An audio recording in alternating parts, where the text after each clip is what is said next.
Good evening to all. So இன்னைக்கு நம்ம இந்த ஜூம் கிளாஸில் என்ன டாப்பிக்கை டிஸ்கஸ் பண்ண போகிறோம் அப்படின்னா யூனிட் 10 ப்ராபபிலிட்டி அண்ட் ஸ்டாட்டிஸ்டிக்ஸ் அப்படிங்கிற அந்த யூனிட் நம்ம ஆல்ரெடி நம்ம 2 டாப்பிக்கை டிஸ்கஸ் பண்ணியிருக்கோம். ஓகேங்களா? ஃபர்ஸ்ட் நம்ம கார்லேஷன் அண்ட் ரெக்ரெஷன்ஸ் அப்படிங்கிற அந்த டாப்பிக்கை மோஸ்ட் இம்பார்ட்டண்ட்டாக நம்ம 2 செஷன்ஸில் நம்ம ஹேண்டில் பண்ணியிருப்போம். Another one theoretical probability, theoretical distributions அப்படின்னு சொல்லுவோம். தியரட்டிக்கல் டிஸ்ட்ரிபியூஷன்ஸ்னால் என்ன, இல்லை ப்ராபபிலிட்டி டிஸ்ட்ரிபியூஷனாக என்ன அப்படிங்கிறது நம்ம அந்த ஒரு 3 டிஸ்ட்ரிபியூஷன்ஸ் எப்படி இருக்குன்றதை நம்ம லிஸ்ட் அவுட் பண்ணி பார்த்துருக்கோம். ஸோ அதில் இன்னும் ரொம்ப இம்பார்ட்டண்ட்டாக நம்ம ஒரு டாப்பிக்கை சொல்லலாம் அப்படின்னா ப்ராபபிலிட்டி அண்ட் ரேண்டம் வேரியபிள் சொல்லலாம். நமக்கு ஆல்ரெடி எப்படி சொல்லணும்னா கார்லேஷன் அண்ட் ரெக்ரெஷன்ஸ் எந்த அளவுக்கு இம்பார்ட்டண்ட்டாக நம்ம சொல்கிறோமோ அதுக்கடுத்து தியரட்டிக்கல் டிஸ்ட்ரிபியூஷன்ஸ், அதுக்கடுத்தது நம்ம இம்பார்ட்டண்ட்டாக நம்ம பார்க்க போகிறது என்னன்னா ப்ராபபிலிட்டி அண்ட் ரேண்டம் வேரியபிள்ஸ் தான் நமக்கு இம்பார்ட்டன்ட். அதில் இப்போ நம்ம எந்த செஷன்ஸில் ரேண்டம் வேரியபிள்ஸ் நம்ம என்ன எப்படி இருக்கும் அப்படிங்கிறது தான் நம்ம சொல்கிறோம். ஆனால் ஜென்ரலாக நம்ம கொஷினோட வெயிட்டேஜ் பேசிஸாக பார்க்கும்போது ப்ராபபிலிட்டி அண்ட் ரேண்டம் வேரியபிள் தான் நமக்கான கொஷின்ஸ், நமக்கான ரேஷியோஸ், அதுலேருந்து தான் கொஷின்ஸ் நமக்கு வெயிட்டேஜ் பேஸாக இருக்கும். நம்ம இப்போ பார்க்க போகிறது ரேண்டம் வேரியபிள்ஸ். ஸோ இதோட டாபிக் டிஸ்கஷன்ஸ்னு சில ஃபியூ ஐடியாஸ் கொடுத்ததுக்கப்புறம் டைம் இருக்கிற பட்சத்துக்கு நம்ம ப்ராபபிலிட்டியில் நம்ம எதெல்லாம் ஃபோக்கஸ் பண்ணலாங்கிறது நம்ம ஜஸ்ட் அவுட்லைன் கொடுக்கலாம். ஃபர்ஸ்ட் இப்போ ரேண்டம் வேரியபிள்ஸ் அப்படின்னு நம்ம சொல்லக்கூடியது இந்த டாப்பிக்கில் என்னென்னலாம் டீட்டெயிலாக நம்ம பார்த்துருப்போம். ஸோ அதெல்லாம் எப்படிலாம் ரீகால் பண்ணிக்கலாம் அப்படிங்கிறத இந்த செஷன்ஸில் நம்ம லிஸ்ட் அவுட் பண்ண போகிறோம். ஓகேங்களா? ஃபர்ஸ்ட் நம்ம பார்க்க போகிறது யூனிட் 10 ஸ்டாட்டிஸ்டிக்ஸ் அண்ட் ப்ராபபிலிட்டியில் ரேண்டம் வேரியபிள்ஸ் அப்படின்னு சொல்லுவோம். இப்போ ரேண்டம் வேரியபிள் அப்படிங்கிற வாட்டி இந்த ரேண்டம் அப்படிங்கன்னா பார்த்துருப்போம் இல்லையா? எந்த ஒரு ப்ராப்பர் ப்ரோட்டோகால்ஸ் எதுவுமே இல்லாமல் எந்த ஒரு பேக் எண்ட் சோர்ஸஸை எந்த ஒரு தாட்டுமே இல்லாமல் சும்மா அப்படி பொதுவாக அப்படின்னு சொல்கிறோம் இல்லையா? அந்த மாதிரி எந்த ஒரு மைண்டில் எந்த ஒரு பேக் அண்ட் ப்ராசஸ்லும் இல்லாமல் ஒரு ரேண்டமாக ஒரு டேர்ம் செலக்ட் பண்ணுறோம், ஒரு பொருள் நம்ம பிக் பண்ணுறோம் அப்படின்னா தட் இஸ் அ ரேண்டம் சொல்லுவோம். ஒரு எக்ஸ்பெரிமெண்டெல்லாம் நம்ம ஒரு ப்ராபபிலிட்டி எக்ஸ்பெரிமெண்டெல்லாம் நம்ம எப்படி சொல்ல போகிறோம் அப்படிங்கிறதா நம்ம இந்த செஷன்ஸில் நம்ம சொல்ல போகிறோம். ஓகேங்களா? ஜென்ரலாக ரேண்டம் வேரியபிள்ங்கிறது ஒரு எக்ஸ்பெரிமெண்டல் அந்த ப்ராபபிலிட்டியோட கனெக்ட் பண்ணக்கூடிய ஒரு டாப்பிக்காக தான் நம்ம சொல்ல முடியும். அதுக்காக தான் ப்ராபபிலிட்டி அண்ட் ரேண்டம் வேரியபிள்ஸ் நம்ம மிங்கிள் பண்ண சொல்கிறோம். ஸோ அதில் இப்போ நம்ம ஏன்னா இந்த செஷன்ஸில் எவ்வளோ டைம் எடுத்துக்க முடியும்னு தெரியல. ஸோ அதனால் ரேண்டம் வேரியபிள்ஸ் மட்டுமே நம்ம இதில் பார்க்கலாம் அப்படின்றது எப்படி இருக்குன்றதை ஃபர்ஸ்ட் சொல்லிடுறோம். இது முடிச்சதுக்கப்புறம் டைம் இருந்தது அப்படின்னா நம்ம ப்ராபபிலிட்டியை பற்றி நம்ம ஒரு அவுட்லைன்ஸ் பார்த்துக்கலாம். இப்போ ரேண்டம் வேரியபிள்ஸ், இப்போ ஜென்ரலாக இந்த ரெண்டோட பேசிஸாக தான் நம்ம வெயிட்டேஜ் சொல்லும்போது ரேண்டம் வேரியபிள்ஸ் அப்படிங்கிற டாப்பிக்கை நம்ம என்னென்னலாம் டிஸ்கஸ் பண்ணியிருப்போம். வாட் இஸ் ரேண்டம் வேரியபிள்லாம் என்ன, அந்த ரேண்டம் வேரியபிளை நம்ம 2 டைப்பாக நம்ம அக்சஸ் பண்ண போகிறோம். வேரியபிள்ஸ் பொறுத்தும் ரேண்டம் வேரியபிள்ஸ் பொறுத்த வரைக்கும் நம்ம என்னது 2 டைப்ஸ் ஆஃப் ரேண்டம் வேரியபிள்ஸ் நமக்கு இருக்கு. ஸோ அது discrete random variable, discrete and continuous. ஓகேங்களா? Discrete random variable and continuous random variable அப்படி சொல்லி discrete random variable, continuous random variable. அந்த ரேண்டம் வேரியபிளை நம்ம 2 டைப்ஸாக நம்ம கிளாஸிஃபை பண்ணிக்க போகிறோம். அந்த டிஸ்கிரிட் ரேண்டம் வேரியபிள்லாம் என்ன, கண்டினியூஸ் ரேண்டம் வேரியபிள்லாம் என்னன்றதெல்லாம் பார்க்கலாம். இப்போ டிஸ்கிரிட் ரேண்டம் வேரியபிள் அப்படின்னா ஸோ டிஸ்கிரிட் ரேண்டம் வேரியபிள் என்ன, ஸோ கொடுத்துக்கக்கூடிய அந்த ப்ராபபிலிட்டிங்கிறது டிஸ்கிரிட்டாக இருக்கும். நமக்கு என்ன இருக்கணும், இந்த ப்ராபபிலிட்டி ஆஃப் ஈவெண்ட் அப்படிங்கிறது ஃபைனட்டாக இருக்கணும் அண்ட் கவுண்டபிள் ஃபைனட்டாக இருக்கலாம் அது இன்ஃபைனட்டாக இருக்கலாம். ஈவெண்ட்டோட டேர்ம்ஸ் வந்து ஃபைனட் ஆர் இன்ஃபைனட்டாக இருக்கலாம், கவுண்டபிளாக இருக்கணும். நமக்கு எப்படி இருக்கணும், ஃபைனட் ஆர் இன்ஃபைனட் ஆனால் கவுண்டபிள் அப்படிங்கிறது. டிஸ்கிரிட் அப்படின்னாவே நமக்கு என்ன இருக்கணும், கவுண்டபிள் அப்படிங்கிறது இருக்கணும். இப்போ 1 அப்படின்னா அதுக்கு அடுத்த டேர்ம் 1/2, அதுக்கடுத்து 3, இந்த மாதிரி ஏதாவது அடுத்த நம்பர் அப்படிங்கிறது ஒரு ப்ரெடிக்டட் டேர்மாக இருக்கணும், கவுண்டபிளாக இருந்தது அப்படின்னா.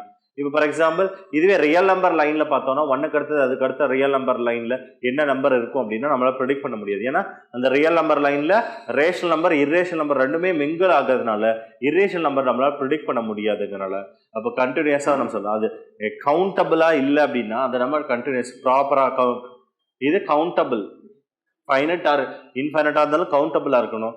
இது ஒரு சர்டன் இன்டர்வல் ரேஞ்சில் இருக்குன்னு சொல்லிக்கும். இது எப்படி இருக்கும் அப்படின்னா ஒரு ரேஞ்சில் டிஃபைன் பண்ணியிருக்கும். இது ஒரு ரேஞ்சில் இருந்ததுன்னா அது கண்டினியூஸ்.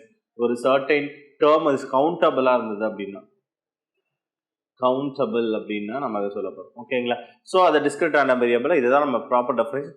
அதுக்கு என்னென்ன டேர்ம்ஸை பற்றி சொல்கிறோம் அப்படின்னா இதை டிஸ்கிரிட் ரேண்டம் வேரியபிளோட ஃபங்க்ஷன்ஸ் நம்ம ஜென்ரலி P of X அப்படின்னு நம்ம சொல்கிறோம். அதுதான் நம்ம என்ன சொல்லுவோம், ப்ராபபிலிட்டி மாஸ் ஃபங்க்ஷன் PMF. இப்போ டிஸ்கிரிட் ரேண்டம் வேரியபிளை நம்ம எப்படி சொல்கிறோம், ஒரு ஃபங்க்ஷனை எப்படி நோட்டேட் பண்ணலாம்னா P of X அப்படின்னு சொல்கிறோம், வேரியபிள் X. ஸோ அதை நம்ம எப்படி ஜென்ரலைஸ் பண்ணுறோம் அப்படின்னா ப்ராபபிலிட்டி மாஸ் ஃபங்க்ஷன்ஸ் அப்படின்னு நம்ம சொல்லலாம். ஓகேங்களா? இதே கண்டினியூஸாக இருந்ததப்போ F of X அப்படின்னு சொல்கிறோம்.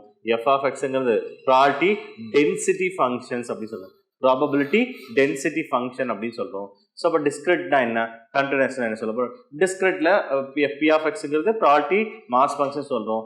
இது கண்டினியூஸ்னா பிடிஎஃப் ப்ராபபிலிட்டி டென்சிட்டி ஃபங்க்ஷன் சொல்கிறோம் இல்லையா. இப்போ இதுக்கு என்னென்ன கண்டிஷன்ஸ் டேர்ம்ஸ் இருக்குது டிஸ்கிரிட்டோட டெஃபினேஷனாக சொல்லும்போது பி ஆஃப் எக்ஸ் அப்படிங்கிறது எப்படி இருக்கணும் உங்களுக்கு, ப்ராபபிலிட்டி ஃபங்க்ஷன் எப்படி கண்டிப்பாக ப்ராபபிலிட்டியோட வேல்யூ என்ன இருக்குது, 0 விட அதிகமாக இருக்கும் சொல்லியா.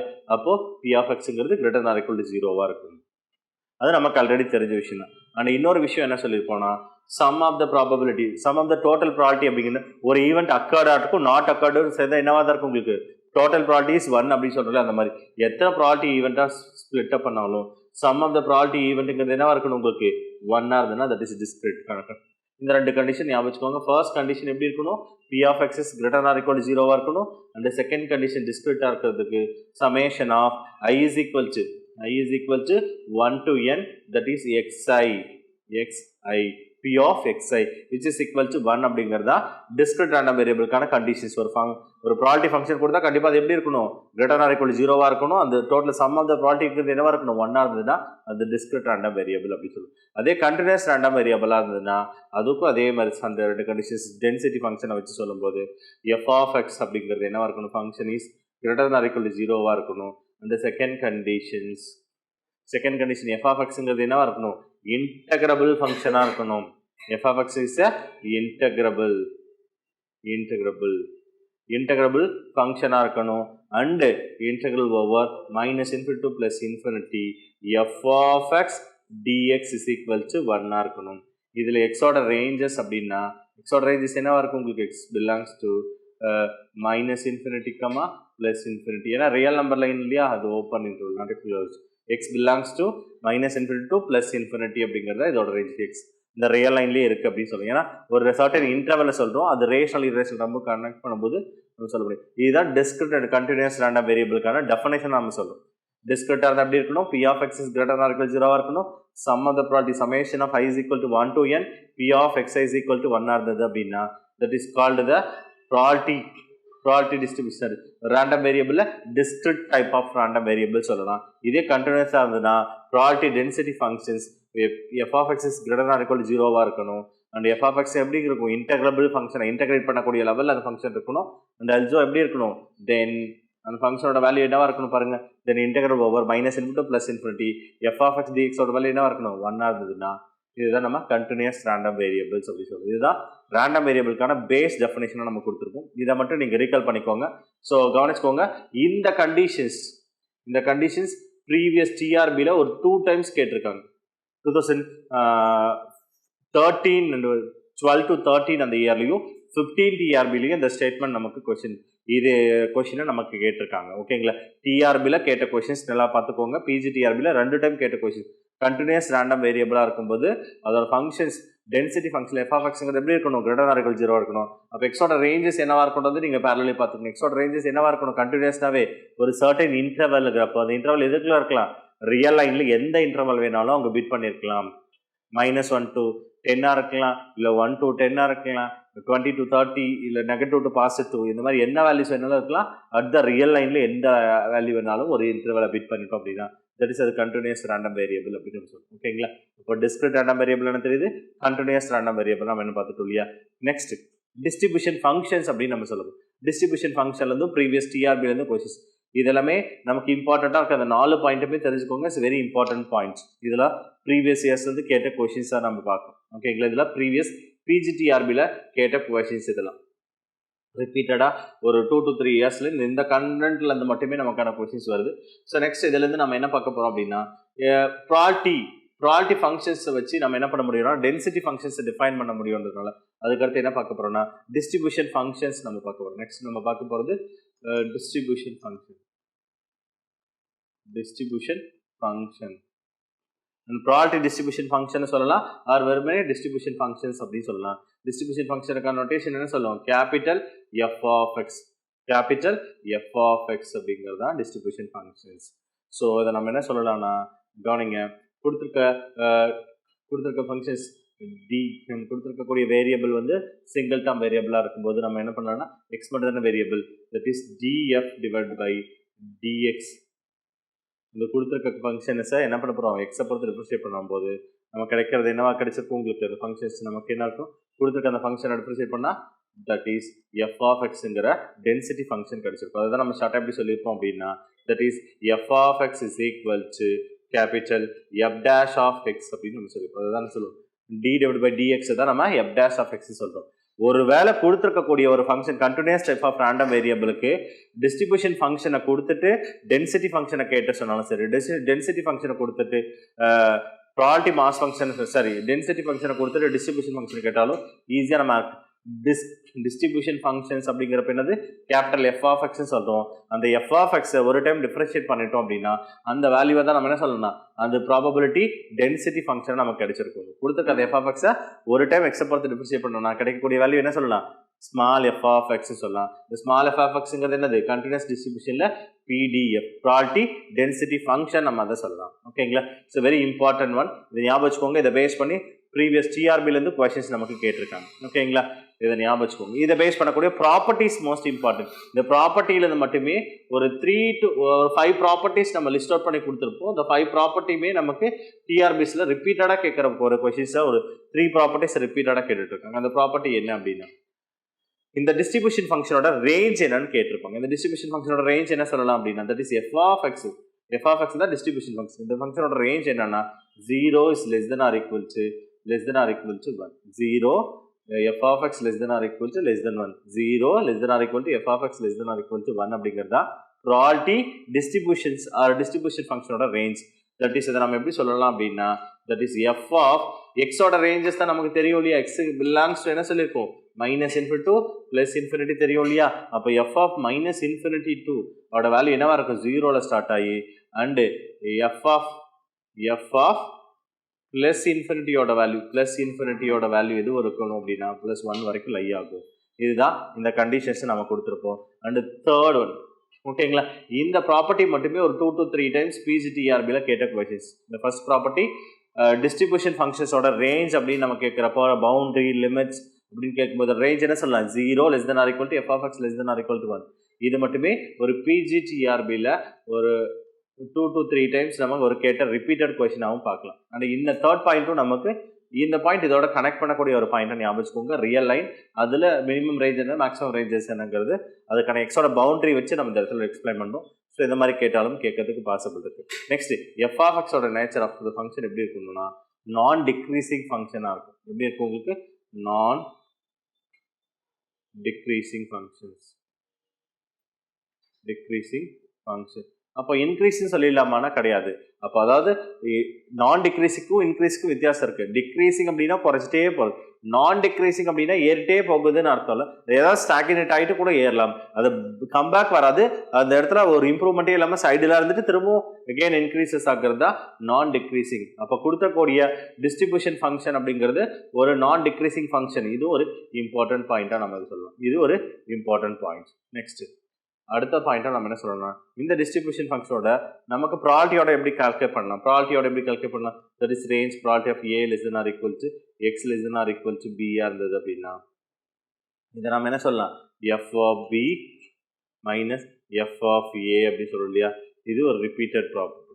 ஓகேங்களா. ஸோ இந்த ஃபங்க்ஷன்ஸ் நம்ம இந்த மாதிரி அக்சஸ் பண்ணாங்கிறது அது ஒருத்தம். கொடுத்துருக்கக்கூடிய டிஸ்ட்ரிபியூஷன் ஃபங்க்ஷனோட ரேஞ்ச் பார்த்துருக்கோம். அந்த ரேஞ்ச் வந்து கொடுத்துருக்க அந்த ப்ராபபிலிட்டியோட எப்படி கனெக்ட் பண்ணி பார்க்கலாங்கிறத பார்த்துருப்போம்.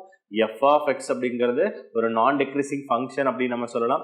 Next P of A less than or equal to X less than or equal to பிங்கிறது is F of B minus F of ஏங்கிறது இதுக்கான ஒரு ப்ராபபிலிட்டியோட வேல்யூஸாக சொல்லலாம். இதுதான் டிஸ்ட்ரிபியூஷன் ஃபங்க்ஷனோட வேல்யூஸை நம்ம எலாபரேட் பண்ணக்கூடியது. இதுதான் ப்ராப்பர்ட்டிஸ் அப்படின்னு நம்ம சொல்கிறோம். இந்த ப்ராப்பர்ட்டிஸ்லேருந்து நமக்கு ஒரு இந்த கொஷின்ஸ் இதுதான் மோஸ்ட் இம்பார்ட்டன்ட் கொஷின்ஸாக சொல்லலாம். அண்ட் ஆல்சோ இந்த ப்ராப்பர்ட்டியும் மோஸ்ட் இம்பார்ட்டன்ட் ப்ராப்பர்ட்டியாக நம்ம கன்சிடர் பண்ண போகிறோம். ஓகேங்களா. ஸோ இந்த ப்ராப்பர்ட்டி பார்த்துக்கோங்க. இந்த ப்ராப்பர்ட்டி வந்து ரிப்பீட்டடாக நம்ம கேட்குற ஒரு கைண்ட் ஆஃப் ப்ராப்பர்ட்டிஸ் நம்ம சொல்லுவோம். ஓகேங்களா. இந்த டிஸ்ட்ரிபியூஷன்ஸ் பார்த்துக்கோங்க. இந்த ப்ராப்பர்ட்டிலேருந்து கண்டிப்பாக நமக்கு ப்ரீவியஸ் டிஆர்பியில் ஒரு 2 to 3 டைம்ஸ் வந்து கொஷின்ஸை ரிப்பீட்டடாக கேட்குற ஒரு இம்பார்ட்டன்ட் டாபிக்ஸாக நம்ம இது சொல்லலாம். ஓகேங்களா. இந்த இப்போ இதுதான் நம்ம பேசிக் கண்டென்ட்டாக கொடுக்கக்கூடிய ஒரு பேஸ் நம்ம கொடுத்துருக்கோம். ஒரு ரேண்டம் வேரியபிள் என்ன இருக்கும், டிஸ்கிரிட் கண்டினியூஸாக இருக்கும். அது டிஸ்ட்ரிபியூஷன் ஃபங்க்ஷன்ஸ். இதை பேஸ் பண்ணக்கூடிய ப்ராப்ளம்ஸ்லாம் நமக்கு பிஜிடிஆர்பிஸோட ப்ராப்ளத்தெல்லாம் எடுத்து நமக்கு மெட்டீரியல் ஆகட்டும், நம்ம கிளாஸில் ஒர்க் அவுட் பண்ண ப்ராப்ளம்லாம் most of the problem work out பண்ண ப்ராப்ளம்லாம் என்ன கேட்டிருப்பாங்க அப்படின்னா டிஆர்பியில் கேட்கக்கூடிய ப்ராப்ளத்தை தான் நம்ம சால்வ் பண்ணியிருக்கோம். ஓகேங்களா? அந்த கண்டென்ட் எல்லாமே எப்படி இருந்தது அப்படின்னா பிஜிடிஆர்பியில் கேட்ட கொஷின்ஸ் தான். எல்லாமே மோஸ்ட் ஆஃப் த கொஷின்ஸ் எல்லாமே பிஜியில் கேட்ட கொஷின்ஸ் தான் நம்ம பார்த்தோம். ஓகேங்களா? ஸோ அந்த கொஷின்ஸை நீங்கள் நல்லா ப்ராக்டிஸ் பண்ணிக்கோங்க. கண்டிப்பாக அதே கொஷின்ஸ் நமக்கு வரும்போது கண்டிப்பாக ரொம்பவே ஹெல்ப்ஃபுல்லாகவும் இருக்கும். ஓகேவா?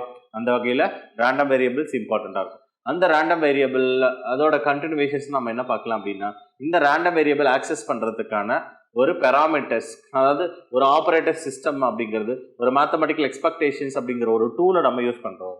ஓகேங்களா? இந்த ரேண்டம் வேரியபிளுக்கு சம் டீட்டெயில்ஸை கால்குலேட் பண்ணுறதுக்கு, சம் வேல்யூஸை இந்த வேரியபிளுக்கு மீனையோ வேரியன்ஸையோ இந்த மாதிரி கால்குலேட் பண்ணுறதுக்கு ஒரு நம்ம டூல் தேவைப்படுது. அந்த டூலுக்கு தான் மேத்தமெட்டிக்கல் எக்ஸ்பெக்டேஷன் அப்படிங்கிறத சொல்கிறோம்.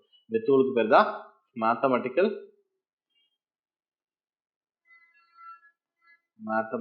எக்ஸ்பெக்டேஷன். Mathematical expectations. இப்போ மேத்தமெட்டிக்கல் எக்ஸ்பெக்டேஷனா என்ன? ஸோ அந்த மேத்தமெட்டிக்கல் எக்ஸ்பெக்டேஷன்ஸ்னால் என்னென்ன கண்டென்ட் இருக்குது, நம்ம இதெல்லாம் ரிப்பீட்டடாக பார்க்கலாம் அப்படின்னு பார்க்கணும். ஸோ இந்த மேத்தமெட்டிக்கல் எக்ஸ்பெக்டேஷன்ஸ் பொறுத்த வரைக்கும் நம்ம என்ன சொல்லணும்னா எக்ஸ்பெக்டட் வேல்யூஸ். ஃபர்ஸ்ட் நம்ம தெரிஞ்சுக்க வேண்டியது எக்ஸ்பெக்டட் வேல்யூஸ். எக்ஸ்பெக்டட் வேல்யூ அப்படின்னு சொல்லி இது ரொம்ப இம்பார்ட்டன்ட். தட் இஸ் இதை தான் நம்ம மீன் அப்படின்னு நம்ம சொல்கிறோம். ஓகேங்களா? இதுதான் மீன் அப்படின்னு சொல்கிறோம். And second variance. ஓகேங்களா? செகண்டு வேரியன்ஸ் நம்ம இம்பார்ட்டன்ட் சொல்கிறோம். அந்த வேரியன்ஸ்லேருந்து கார்லேஷன் சொல்கிறதுக்கான கோவேரியன்ஸ்க்கான ஃபார்மேட்டை நம்ம பார்த்துருப்போம். அதுலேருந்து கோவேரியன்ஸ்க்கான ஃபார்மேட்டை நம்ம கொடுத்து அதுக்கான ப்ராப்பர்ட்டிஸ், எக்ஸ்பெக்டட் வேல்யூஸ் அதுக்கான ப்ராப்பர்ட்டி, வேரியன்ஸ் அதுக்கான ப்ராப்பர்ட்டிஸ் பார்த்துருப்போம். நெக்ஸ்ட்டு அது கோவேரியன்ஸ் அதை பேஸ் பண்ணக்கூடியது வேரியன்ஸ்க்கான ஃபார்மா அதுலேயே நம்ம கனெக்ட் பண்ணி பார்த்துருவோம். நெக்ஸ்ட்டாக இருக்கக்கூடியது என்ன அப்படின்னா இந்த எக்ஸ்பெக்டடில் இருக்கக்கூடியது மோஸ்ட் இம்பார்ட்டன்ட் நம்ம சொல்லும்போது எம்ஜிஎஃப். மோஸ்ட் இம்பார்ட்டன்ட் இந்த டாப்பிக்லேயே நம்ம மேத்தமெட்டிக்கல் கான்செப்ட்ஸ்லேயே இம்பார்ட்டண்ட்டாக இருக்கிறது. ஏன்னா இது நாட் ஓன்லி ப்ராப்ளமேட்டிக்ன்றதை தாண்டி நீங்கள் டிஸ்ட்ரிபியூஷன்ஸ் படிக்கிறதுக்கு மோஸ்ட் இம்பார்ட்டண்ட்டாக சொல்லக்கூடிய ஒரு டாப்பிக்காகவும் நம்ம மொமெண்ட் ஜெனரேட்டிங் ஃபங்க்ஷன்ஸ் சொல்கிறோம். மொமெண்ட் ஜெனரேட்டிங் ஃபங்க்ஷன்ஸ் தான். அதுதான் நம்ம ஷார்ட்டாக என்ன சொல்கிறோம்னா எம்ஜிஎஃப் அப்படின்னு சொல்கிறோம். மொமெண்ட் ஜெனரேட்டிங் ஃபங்க்ஷன்ஸ் தான் நம்ம ஷார்ட்டாக எம்ஜிஎஃப் அப்படின்னு நம்ம சொல்கிறோம். ஓகேங்களா? அது இம்பார்ட்டன்ட். அதுக்கு அடுத்தது நம்ம ஃபோர்த்தாக நம்ம என்ன சொல்லுவோம் எம்ஜிஎஃப்க்கு அடுத்தது கேரக்டரிஸ்டிக் ஃபங்க்ஷன் சொல்லலாம். And fifth cumulant CGF, cumulant generating functions. இது எல்லாமே மோஸ்ட் இம்பார்ட்டன்ட். கொஷின்ஸோட வெயிட்டேஜ் பார்க்கணும் அப்படின்னா இந்த 3 டாப்பிக்லேருந்து தான் கொஷின்ஸ் இருக்கும். அதில் மோஸ்ட் இம்பார்ட்டண்ட்டாக நம்ம எம்ஜிஎஃப்லேயும் எக்ஸ்பெக்டட் வேல்யூஸ்லேயும் கொஷின்ஸ் நம்ம எதிர்பார்க்கலாம். ஓகேங்களா? இதுதான் ரிப்பீட்டடாக இந்த மூணு டாப்பிக்லேருந்து நம்ம கேட்கக்கூடிய கொஷின்ஸ். அந்த 5 இதுலேருந்து கேட்டாலும் இந்த 3லேருந்து தான் கொஷின்ஸ் நமக்கு ரிப்பீட்டடாக கேட்குற ஒரு கொஷின்ஸை நம்ம பார்க்கலாம். மேத்தமெட்டிக்கல் டூலோட கான்செப்ட்ஸை பேஸ் பண்ணி நம்ம சொல்லணும் அப்படின்னு. ஸோ அந்த டூலில் ஃபர்ஸ்ட் எக்ஸ்பெக்டட் வேல்யூஸ் என்ன சொல்லியிருக்காங்க, அதுக்கான ப்ராப்பர்ட்டிஸ் எப்படி கேட்டிருக்காங்கன்றதுலாம் நம்ம 1 by 1 பார்க்கலாம். அந்த மேத்தமெட்டிக்கல் எக்ஸ்பெக்டேஷனில் ஃபர்ஸ்ட் எக்ஸ்பெக்டட் வேல்யூஸ் அப்படின்னு சொல்கிறோம் இல்லையா? இந்த எக்ஸ்பெக்டட் வேல்யூஸ் அதில் நம்ம ஃபர்ஸ்ட் பார்க்க போகிறது expected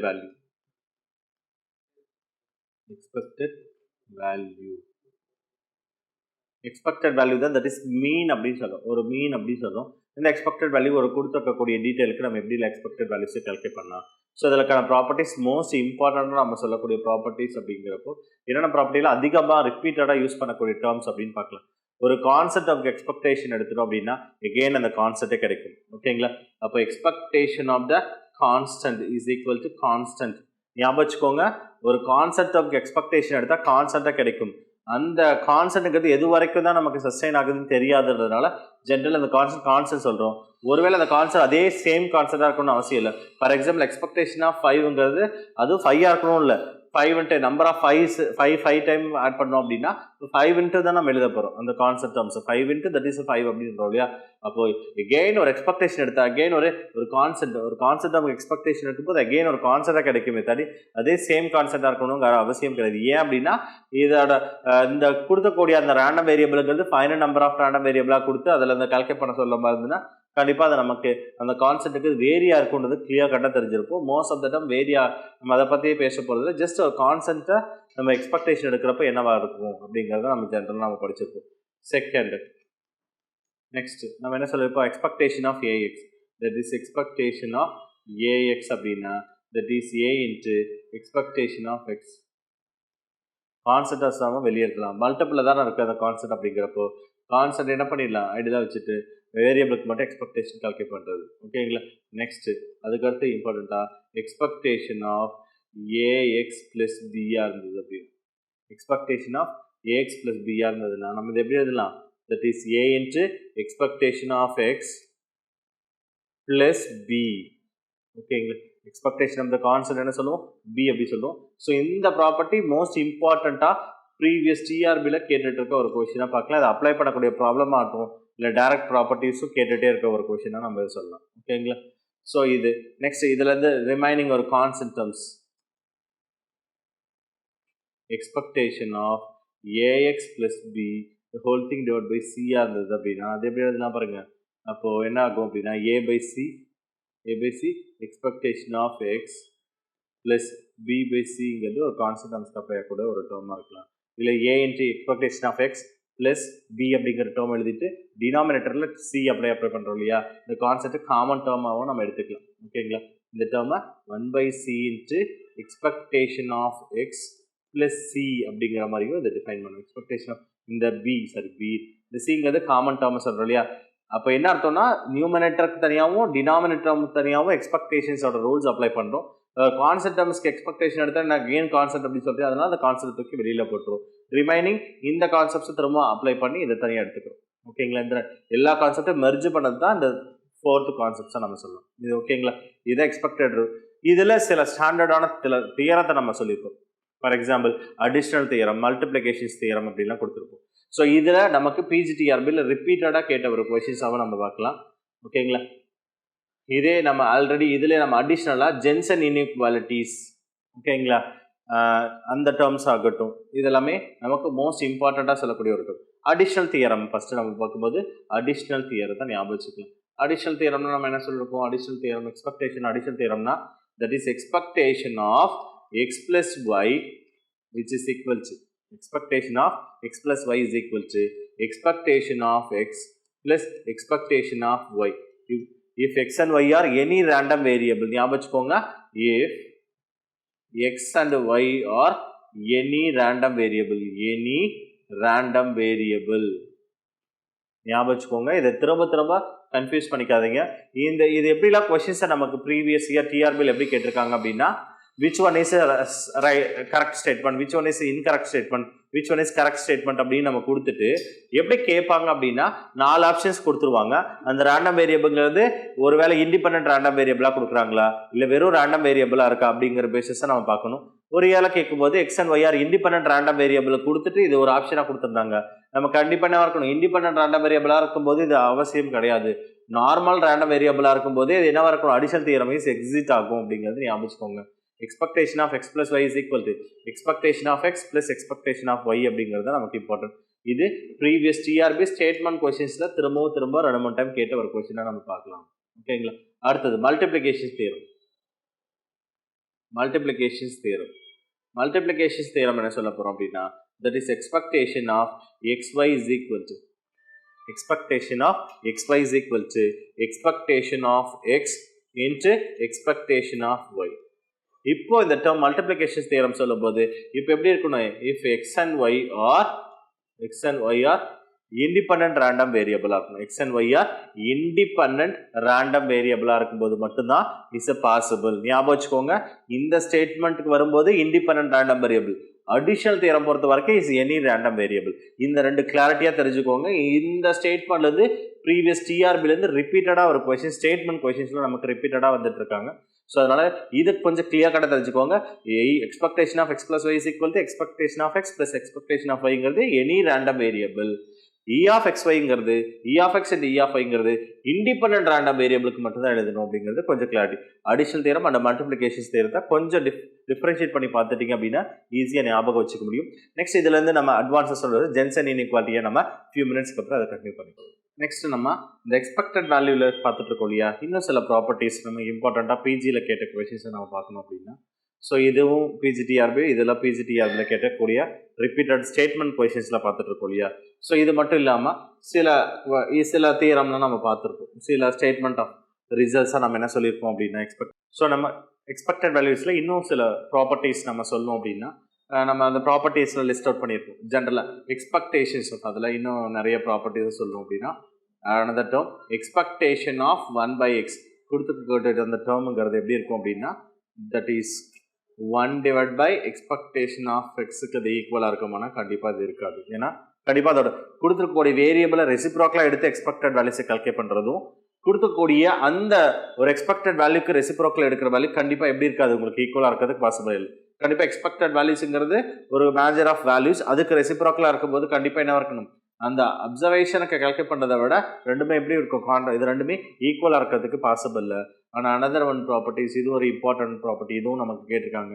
that is expectation of x square அப்படிங்கிறது நமக்கு அந்த டேர்ம் இருக்கும் இல்லையா, இந்த term is not equal to expectation of x the whole square அப்படின்றது. இதுவும் கண்டிப்பாக எப்படி இருக்காது அப்படின்னா ஈக்குவலாக இருக்கிறதுக்கான பாசிபிளே கிடையாது.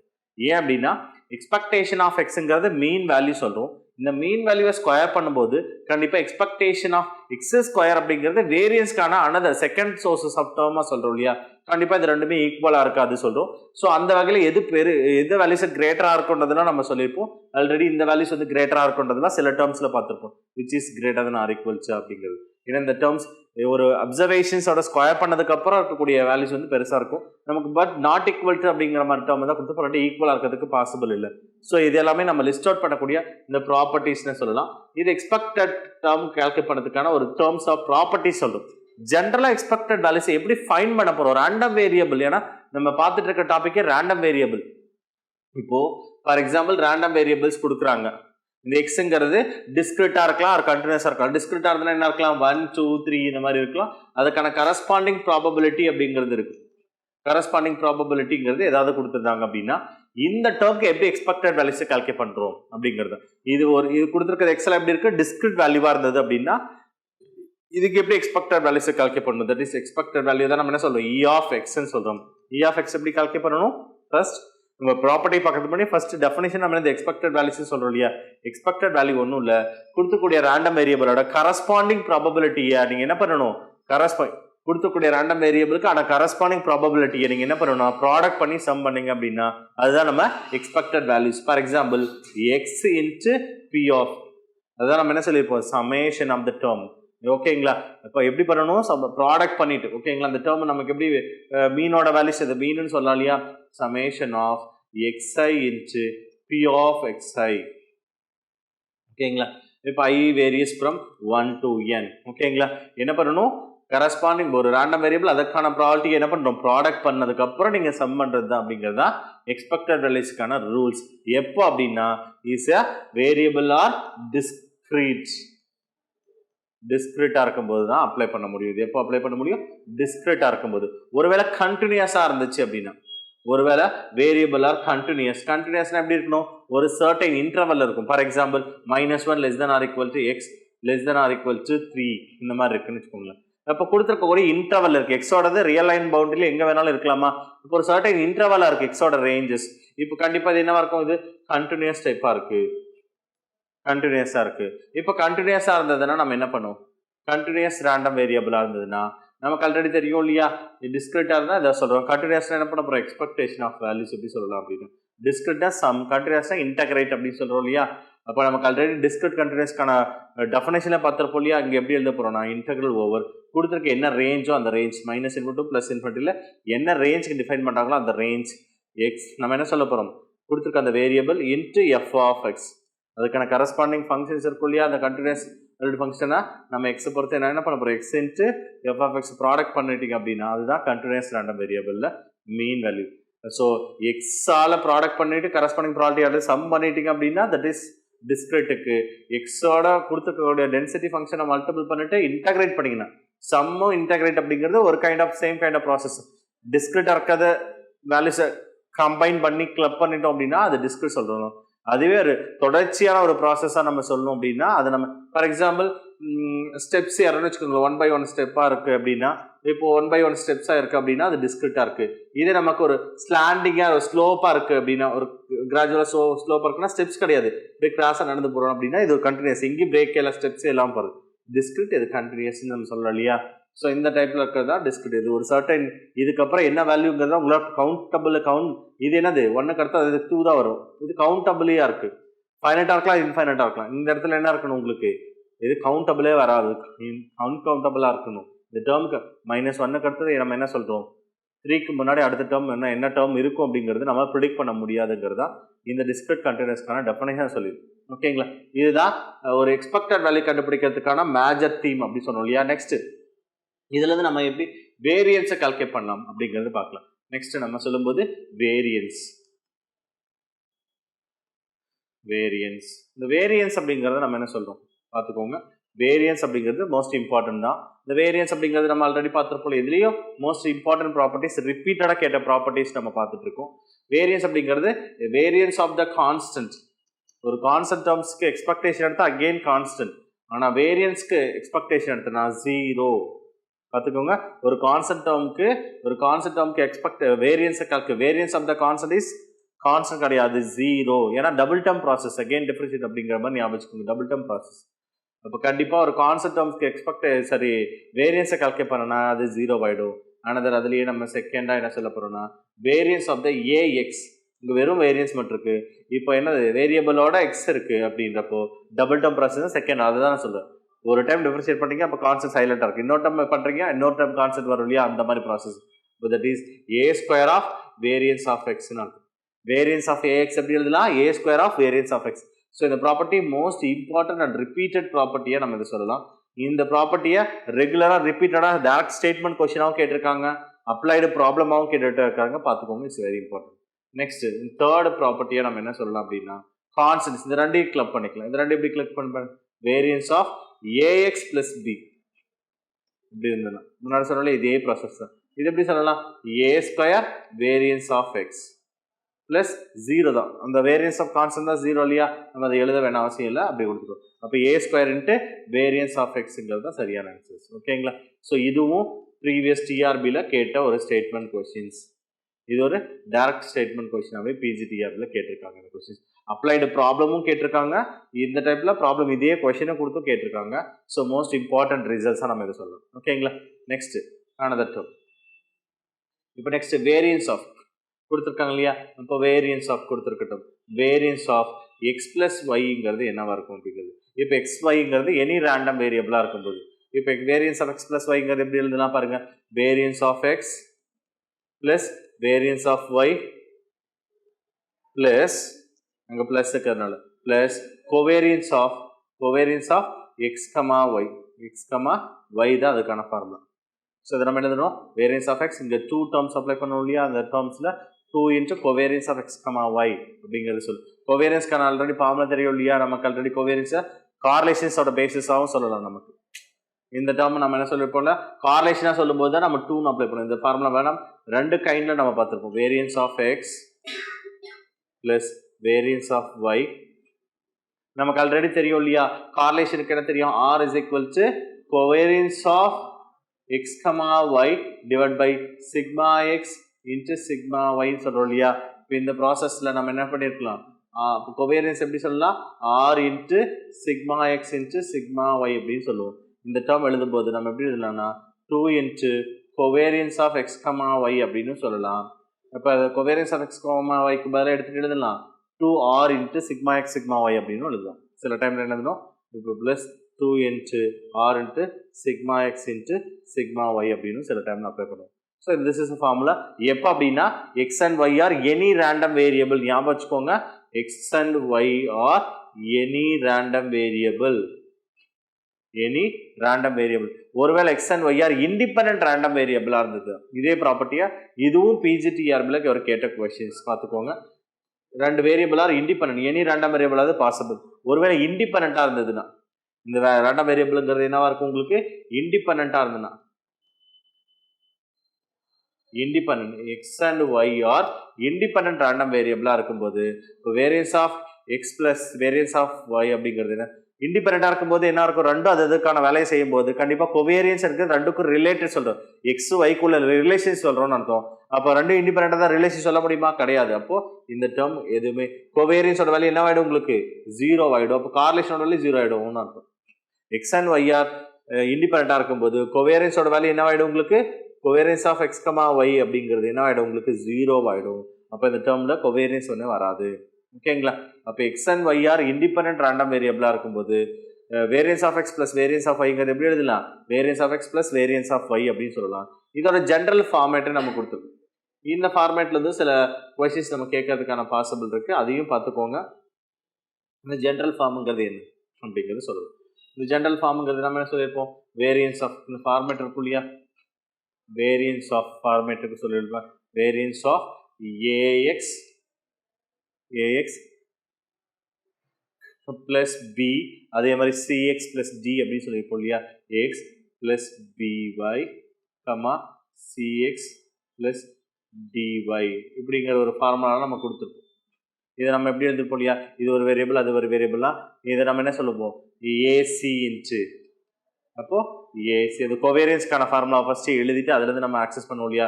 இப்போ இந்த ஃபார்முலா வேணும்னா ஃபர்ஸ்ட் கோவேரியன்ஸ்க்கான ஃபார்முலா நம்ம சொல்லிடுவோம். அந்த கோவேரியன்ஸ்லேருந்து அதுலேருந்து வேரியன்ஸ்க்கான ஃபார்முலா எப்படி கொடுக்கலாம் அப்படிங்கிறது பார்த்துருப்போம். இதே again variance of X plus ஒய்க்கு நம்ம எப்போ இருந்தால் இண்டிபெண்ட்டாக இருக்கும்போது சம் எக்ஸிட் இல்லையா, அதே மாதிரி வேரியன்ஸ் ஆஃப் எக்ஸ் மைனஸ் ஒய்யாக இருந்தாலும் சரி, variance of X plus variance of இது ரெண்டுமே என்னவா இருக்கும் உங்களுக்கு? Variance of X plus variance of y தான். அங்கே மைனஸுங்கிறதுனால மைனஸ் கிடையாது, பிளஸ் தான். ஏன்னா வேரியன்ஸுங்கிறது டபுள் டேர்ம் ப்ராசஸ். இது கோஎஃபிஷியன்ட்டை ஸ்கொயர் பண்ணுறோன்னு அர்த்தம். ஒய்க்கு முன்னாடி என்ன இருக்குது? -1. -1 ஸ்கொயர் பண்ணுற என்ன இருக்கும்? +1 ஆகிடுமா? அப்போ இந்த டேர்ம் மைனஸ் கிடையாது, ப்ளஸ்.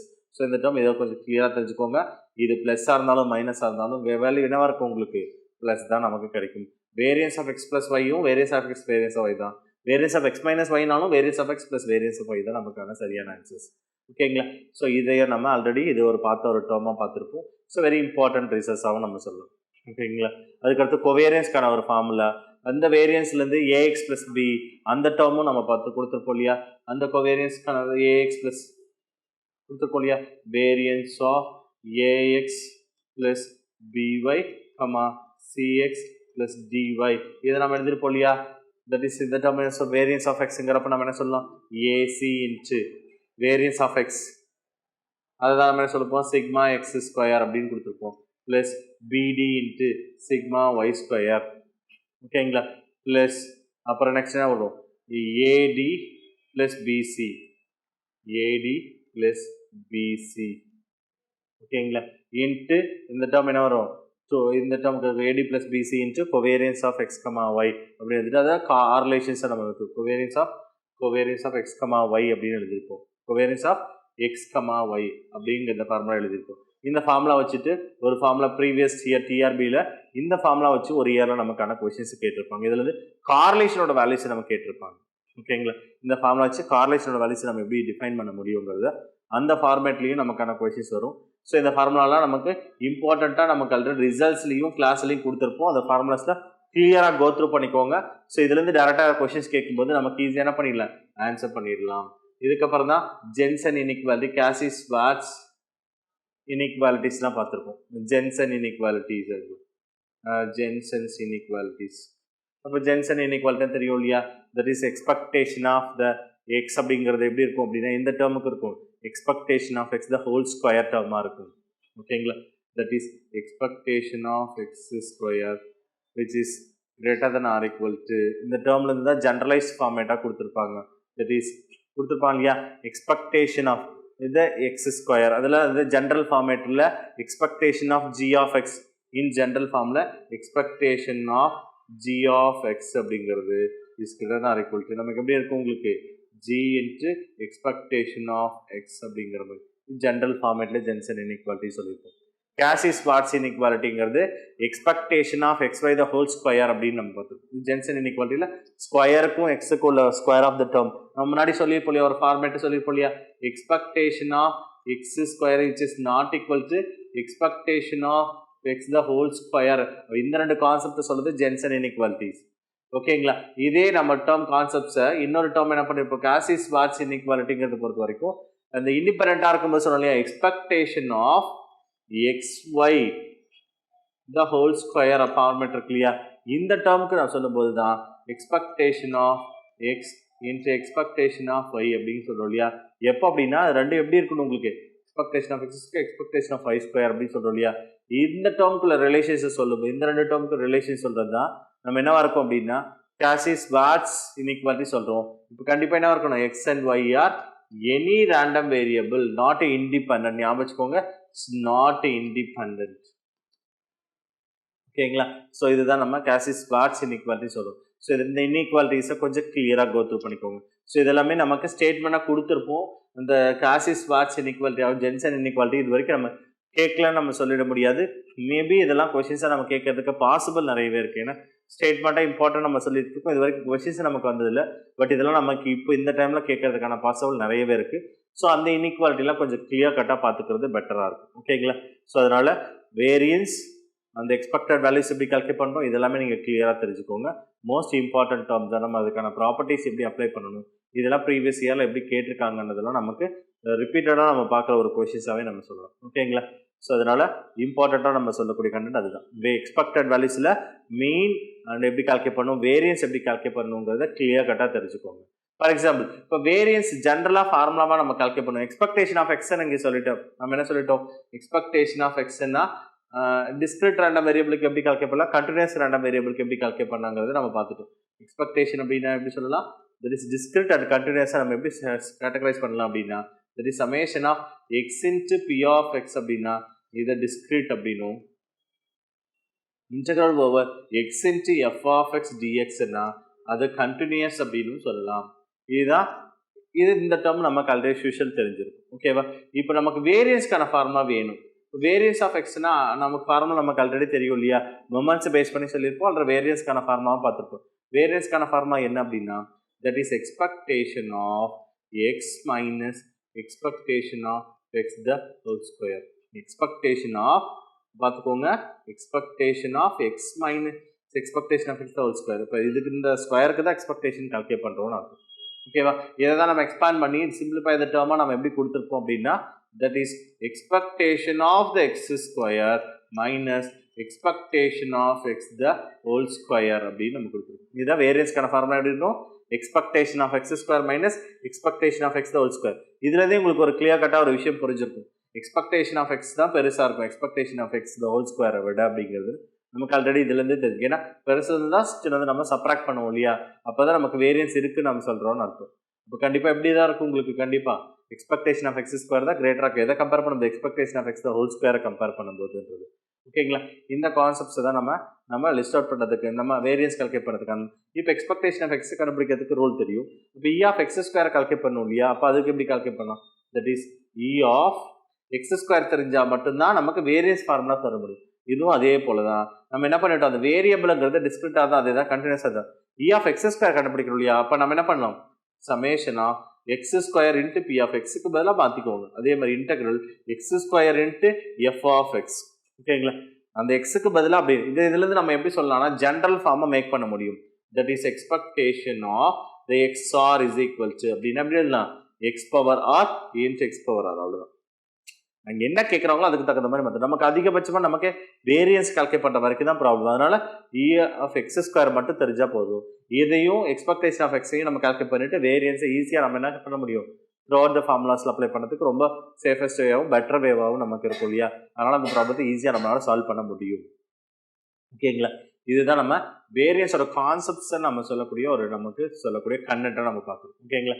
நெக்ஸ்ட் அனதராக நம்ம சொல்லக்கூடியது அந்த கோவேரியன்ஸ் சொல்கிற டேர்ம்ஸ் நம்ம சொல்லியிருப்போம். அந்த கோவேரியன்ஸ் ஃபார்முலா நமக்கு ஆல்ரெடி வேரியன்ஸோட கனெக்ட் ஆகிற டேர்ம் தான் சொல்லியிருக்கோம் இல்லையா. ஸோ அதனால் அதை நம்ம தெரிஞ்சுக்கலாம். இண்டிபெண்ட்டாக இருக்கும்போது எப்படி இருக்குன்றது அதே கான்செப்ட் தான். வேரியன்ஸ் சொல்கிறதுக்காக தான் அந்த டேர்ம் நம்ம கோவேரியன்ஸ் சொல்ல போகிறோம். ஓகேங்களா? அதே சிமிலர் ப்ராசஸ், அதை ஒரு 2 ப்ராப்பர்ட்டிஸ் கொடுத்துருப்போம், அதை நீங்கள் பார்த்துக்கோங்க. நெக்ஸ்ட் அடுத்ததான் நம்ம சொல்ல போகிறது என்ன அப்படின்னா எக்ஸ்பெக்டட் மேத்தமெட்டிக்கல் டூலில் நம்ம பார்க்க போகிறது என்ன அப்படின்னா எம்ஜிஎஃப். நமக்கு ஆல்ரெடி மீன் வேரியன்ஸ் சொல்லிட்டோம். அதுக்கு அடுத்து இம்பார்ட்டன்ட் நம்ம என்ன சொல்கிறோம் அப்படின்னா 3 டாபிக் தான் இல்லை மோஸ்ட் இம்பார்ட்டன்ட் சொல்லிட்டோம் இல்லையா. அதில் நம்ம பார்க்க போகிறது என்ன அப்படின்னா தேர்டா எம்ஜிஎஃப் மொமெண்ட் ஜெனரேட்டிங் ஃபங்க்ஷன் அப்படின்னு சொல்லுவோம். நம்ம எதை கால்குலேட் பண்ண போகிறோம், மொமெண்ட் ஜெனரேட்டிங் ஃபங்க்ஷனை நம்ம எப்படி கால்குலேட் பண்ண போகிறோங்கிறது நமக்கான ப்ராசஸ். எம்ஜிஎஃப் எப்படி சொல்ல போகிறோம், கொடுத்துருக்க ஒரு ஃபங்க்ஷனுக்கு எப்படி எம்ஜிஎஃப் கால்குலேட் பண்ணலாம், அது மேத்தமெட்டிக்கல் எக்ஸ்பெக்டேஷனோட ரூல்ஸ் அப்ளை பண்ணி எப்படி கால்குலேட் பண்ணலாம் அப்படிங்கிறது. that is expectation of the variable x மட்டும் எடுத்துட்டோம் அப்படின்னா that is mean அப்படின்னு சொல்கிறோம். எக்ஸ் ஸ்கொயர்னா வேரியன்ஸ்க்கான ஃபார்மேட் சொன்னோம் இல்லையா. இப்போ இந்த எக்ஸை எடுத்துட்டு expectation of e power tx apply பண்றீங்க. இந்த x எடுத்துட்டு இந்த எக்ஸ்பெக்டேஷனுக்கு அடுத்தது x எடுத்துட்டு e power tx ன்னு போட்டீங்க அப்படின்னா அதுதான் நம்ம என்ன சொல்லணும், moment generating function. Moment generating function எப்படி லெட்டரால் டிஃபைன் பண்றோம் அப்படின்னா mgf mx of t அப்படின்னு சொல்றோம். அது எப்படி நோட்டேட் பண்ண போறோம், mx of t அப்படிங்கிற ஒரு சிம்பலை நம்ம ஆக்சஸ் பண்றோம். Moment generating functions mx of t. So இதோட ஜென்ரல் ஃபார்மை நம்ம எப்படி சொல்றோம் பாருங்க, mx of t அப்படின்னு சொல்லி mx of t ன்னு சொல்லக்கூடிய expectation of e power tx. e power tx நம்ம எப்படி எக்ஸ்பேண்ட் பண்றோம் அப்படின்னா that is எப்படி எக்ஸ்பேண்ட் பண்றோம் 1 plus that is நம்ம என்ன சொல்ல பாருங்க 1 plus mu1 dash. ஓகேங்களா, mu1 dash இத ஃபர்ஸ்ட் மொமெண்டம்ங்கிறது சொல்ல போறோம். ஓகேங்களா, the t divided by 1 factorial. ஓகேவா, next mu2 dash t square divided by 2 factorial plus etc. அப்போ நமக்கு என்ன வரும் உங்களுக்கு mu r dash அப்படிங்கிறப்ப நமக்கு என்ன வரும் t power r divided by r factorial அப்படிங்கிறது. ஓகேங்களா, அப்போ மொமெண்ட்ஸ்லேருந்து நம்ம என்ன கல்குலேட் மொமெண்ட் ஜெனரேட்டிங் ஃபங்க்ஷன்ஸை நம்ம மேக் பண்ண முடியும். ஒருவேளை மொமெண்ட் ஜெனரேட்டிங் ஃபங்க்ஷன்ஸை நம்ம சொல்லணும் அப்படின்னா மொமெண்ட்ஸை குமுலேட் ஜென்ரலைஸ்ட் பண்ணுறதா மொமெண்ட் ஜெனரேட்டிங் ஃபங்க்ஷன்ஸ். அதான் மொமெண்ட் ஜெனரேட்டிஙங் ஃபங்க்ஷன்னா அந்த மொமெண்ட்டை எப்படி ஜென்ரேட் பண்ணக்கூடிய அந்த ஃபங்க்ஷன் எப்படி மேக் பண்ணுறீங்கன்றது தான். ஸோ ஒருவேளை ஒரு ஃபங்க்ஷனுக்கு எம்ஜிஎஃப் கொடுத்து ஒரு டிஸ்ட்ரிபியூஷன்ஸ் ஆகட்டும் ஒரு ஃபங்க்ஷனுக்கு எம்ஜிஎஃப் கொடுத்துட்டாங்கன்னா அதுலேருந்து நம்ம என்ன கால்குலேட் பண்ண முடியும், மீன் வேரியன்ஸுங்கிறது ஈஸியாக அக்சஸ் பண்ண முடியுங்கிறத நீங்கள் ஒரு விஷயம் தெளிவாக புரிஞ்சுக்கணும். ஓகேங்களா, ஒரு கொடுத்தக்கூடிய எம்ஜிஎஃப் கொடுத்துட்டாங்கன்னா அதுலேருந்து நம்ம என்ன கால்குலேட் பண்ணலாம், மீன் அண்ட் வேரியன்ஸுங்கிறது வெரி சிம்பிளாக நம்ம கால்குலேட் பண்ணுறதுக்கான ஒரு சோர்ஸ் நமக்கு கிடைக்கும். ஓகேங்களா, இப்போ எம்ஜிஎஃப்ங்கிறது அவ்வளோ இம்பார்ட்டன்ட். ஒரு ஜென்ரல் ஃபார்ம் கொடுத்துட்டாலும் அதில் ஜென்ரல் ஃபார்ம் வந்து நம்ம என்ன பண்ணலாம், அந்த கோஎஃபிஷியன்ஸை யூஸ் பண்ணி நம்ம மீன் அப்படிங்கிறது என்ன சொல்கிறோம், அந்த டி வேரியபிளோட கோஎஃபிஷியன்ஸ் தான் மீன் அப்படி சொல்கிறோம். அந்த டி ஸ்கொயர் டிவைட் பை 2 ஃபேக்டரோட கோஎஃபிஷியன்ஸ் தான் mu2 dash. இந்த ரெண்டு டேர்மை யூஸ் பண்ணி தான் தட் இஸ் வேரியன்ஸ்க்கான formula that is mu2 is equal to variance அப்படிங்கிறது என்ன சொல்லுவோம், mu2 is equal to mu2 dash minus mu1 dash the whole square அப்படின்னு நம்ம பார்த்துருக்கோம். இதுதான் மொமெண்ட்ஸை பேஸ் பண்ணக்கூடிய வேரியன்ஸ் ஃபார்முலா அப்படின்னு நம்ம பார்த்துருக்கோம். ஸோ இந்த ஃபார்முலா அப்ளை பண்ணோம்னா இந்த எக்ஸ்பேண்ட் த டேர்ம் இந்த ஞாபகம் வச்சுக்கோங்க. இந்த ஃபார்மேட்டை mgf ஜென்ரல் ஃபார்ம் எப்படி இருக்கும், 1 plus t square divided by 1 factorial into mu1 dash plus mu2 dash into t square divided by 2 factorial plus etc. mu r dash is equal to t power r divided by r factorial அப்படிங்கிறத நமக்கு தெளிவாக தெரிஞ்சிருக்கும். ஓகேங்களா, இதுதான் moment generating ஃபங்க்ஷன்ஸோட general formula. இந்த general formula ஞாபகம் வச்சுக்கோங்க. ஒருவேளை கொடுத்துருக்க ஃபங்க்ஷன்ஸ் உங்களோட ஜென்ரல் ஃபார்முலாவை எக்ஸ்பேண்ட் பண்ண முடிஞ்சது அப்படின்னா அதுலேருந்து நம்ம என்ன கால்குலேட் பண்ணலாம், மீன் வேரியன்ஸை நம்மளால ஈஸியாக என்ன பண்ண முடியும். ஏன்னா இது வரைக்கும் தெரிஞ்சால் போதும். ஃபர்ஸ்ட் ஆப்வியஸ்லி 1 தான் இருக்கும், அதில் சேஞ்சஸ் என்ன, ஃபர்ஸ்ட் மொமெண்டம்ங்கிறது ஆல்வேஸ் 0 அப்படிங்கிறது நமக்கு தெரியும் இல்லையா. அதுக்கடுத்தா மீன்.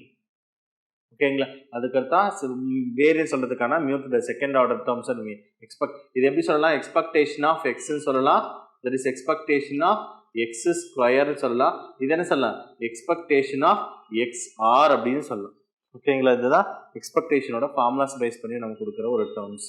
ஓகேங்களா, இதுதான் ஜென்ரல் ஃபார்முலா. இந்த ஜென்ரல் ஃபார்முலா வந்து நம்ம என்ன பண்ண முடியும், மீன் வேரியன்ஸ் இதெல்லாமே நம்மளால ஈஸியாக கால்குலேட் பண்ண முடியும். ஓகேங்களா, இது தெரிஞ்சுக்கோங்க. It's very simple and easiest process. ஒருவேளை ஜென்ரல் ஃபார்மை எக்ஸ்பேண்ட் பண்ண முடியல சார், அப்போ நாம எப்படி மொமெண்ட் ஜெனரேட்டிங் ஃபங்க்ஷன்ஸை கால்குலேட் பண்ணுறது அப்படின்னு கேட்கலாம்.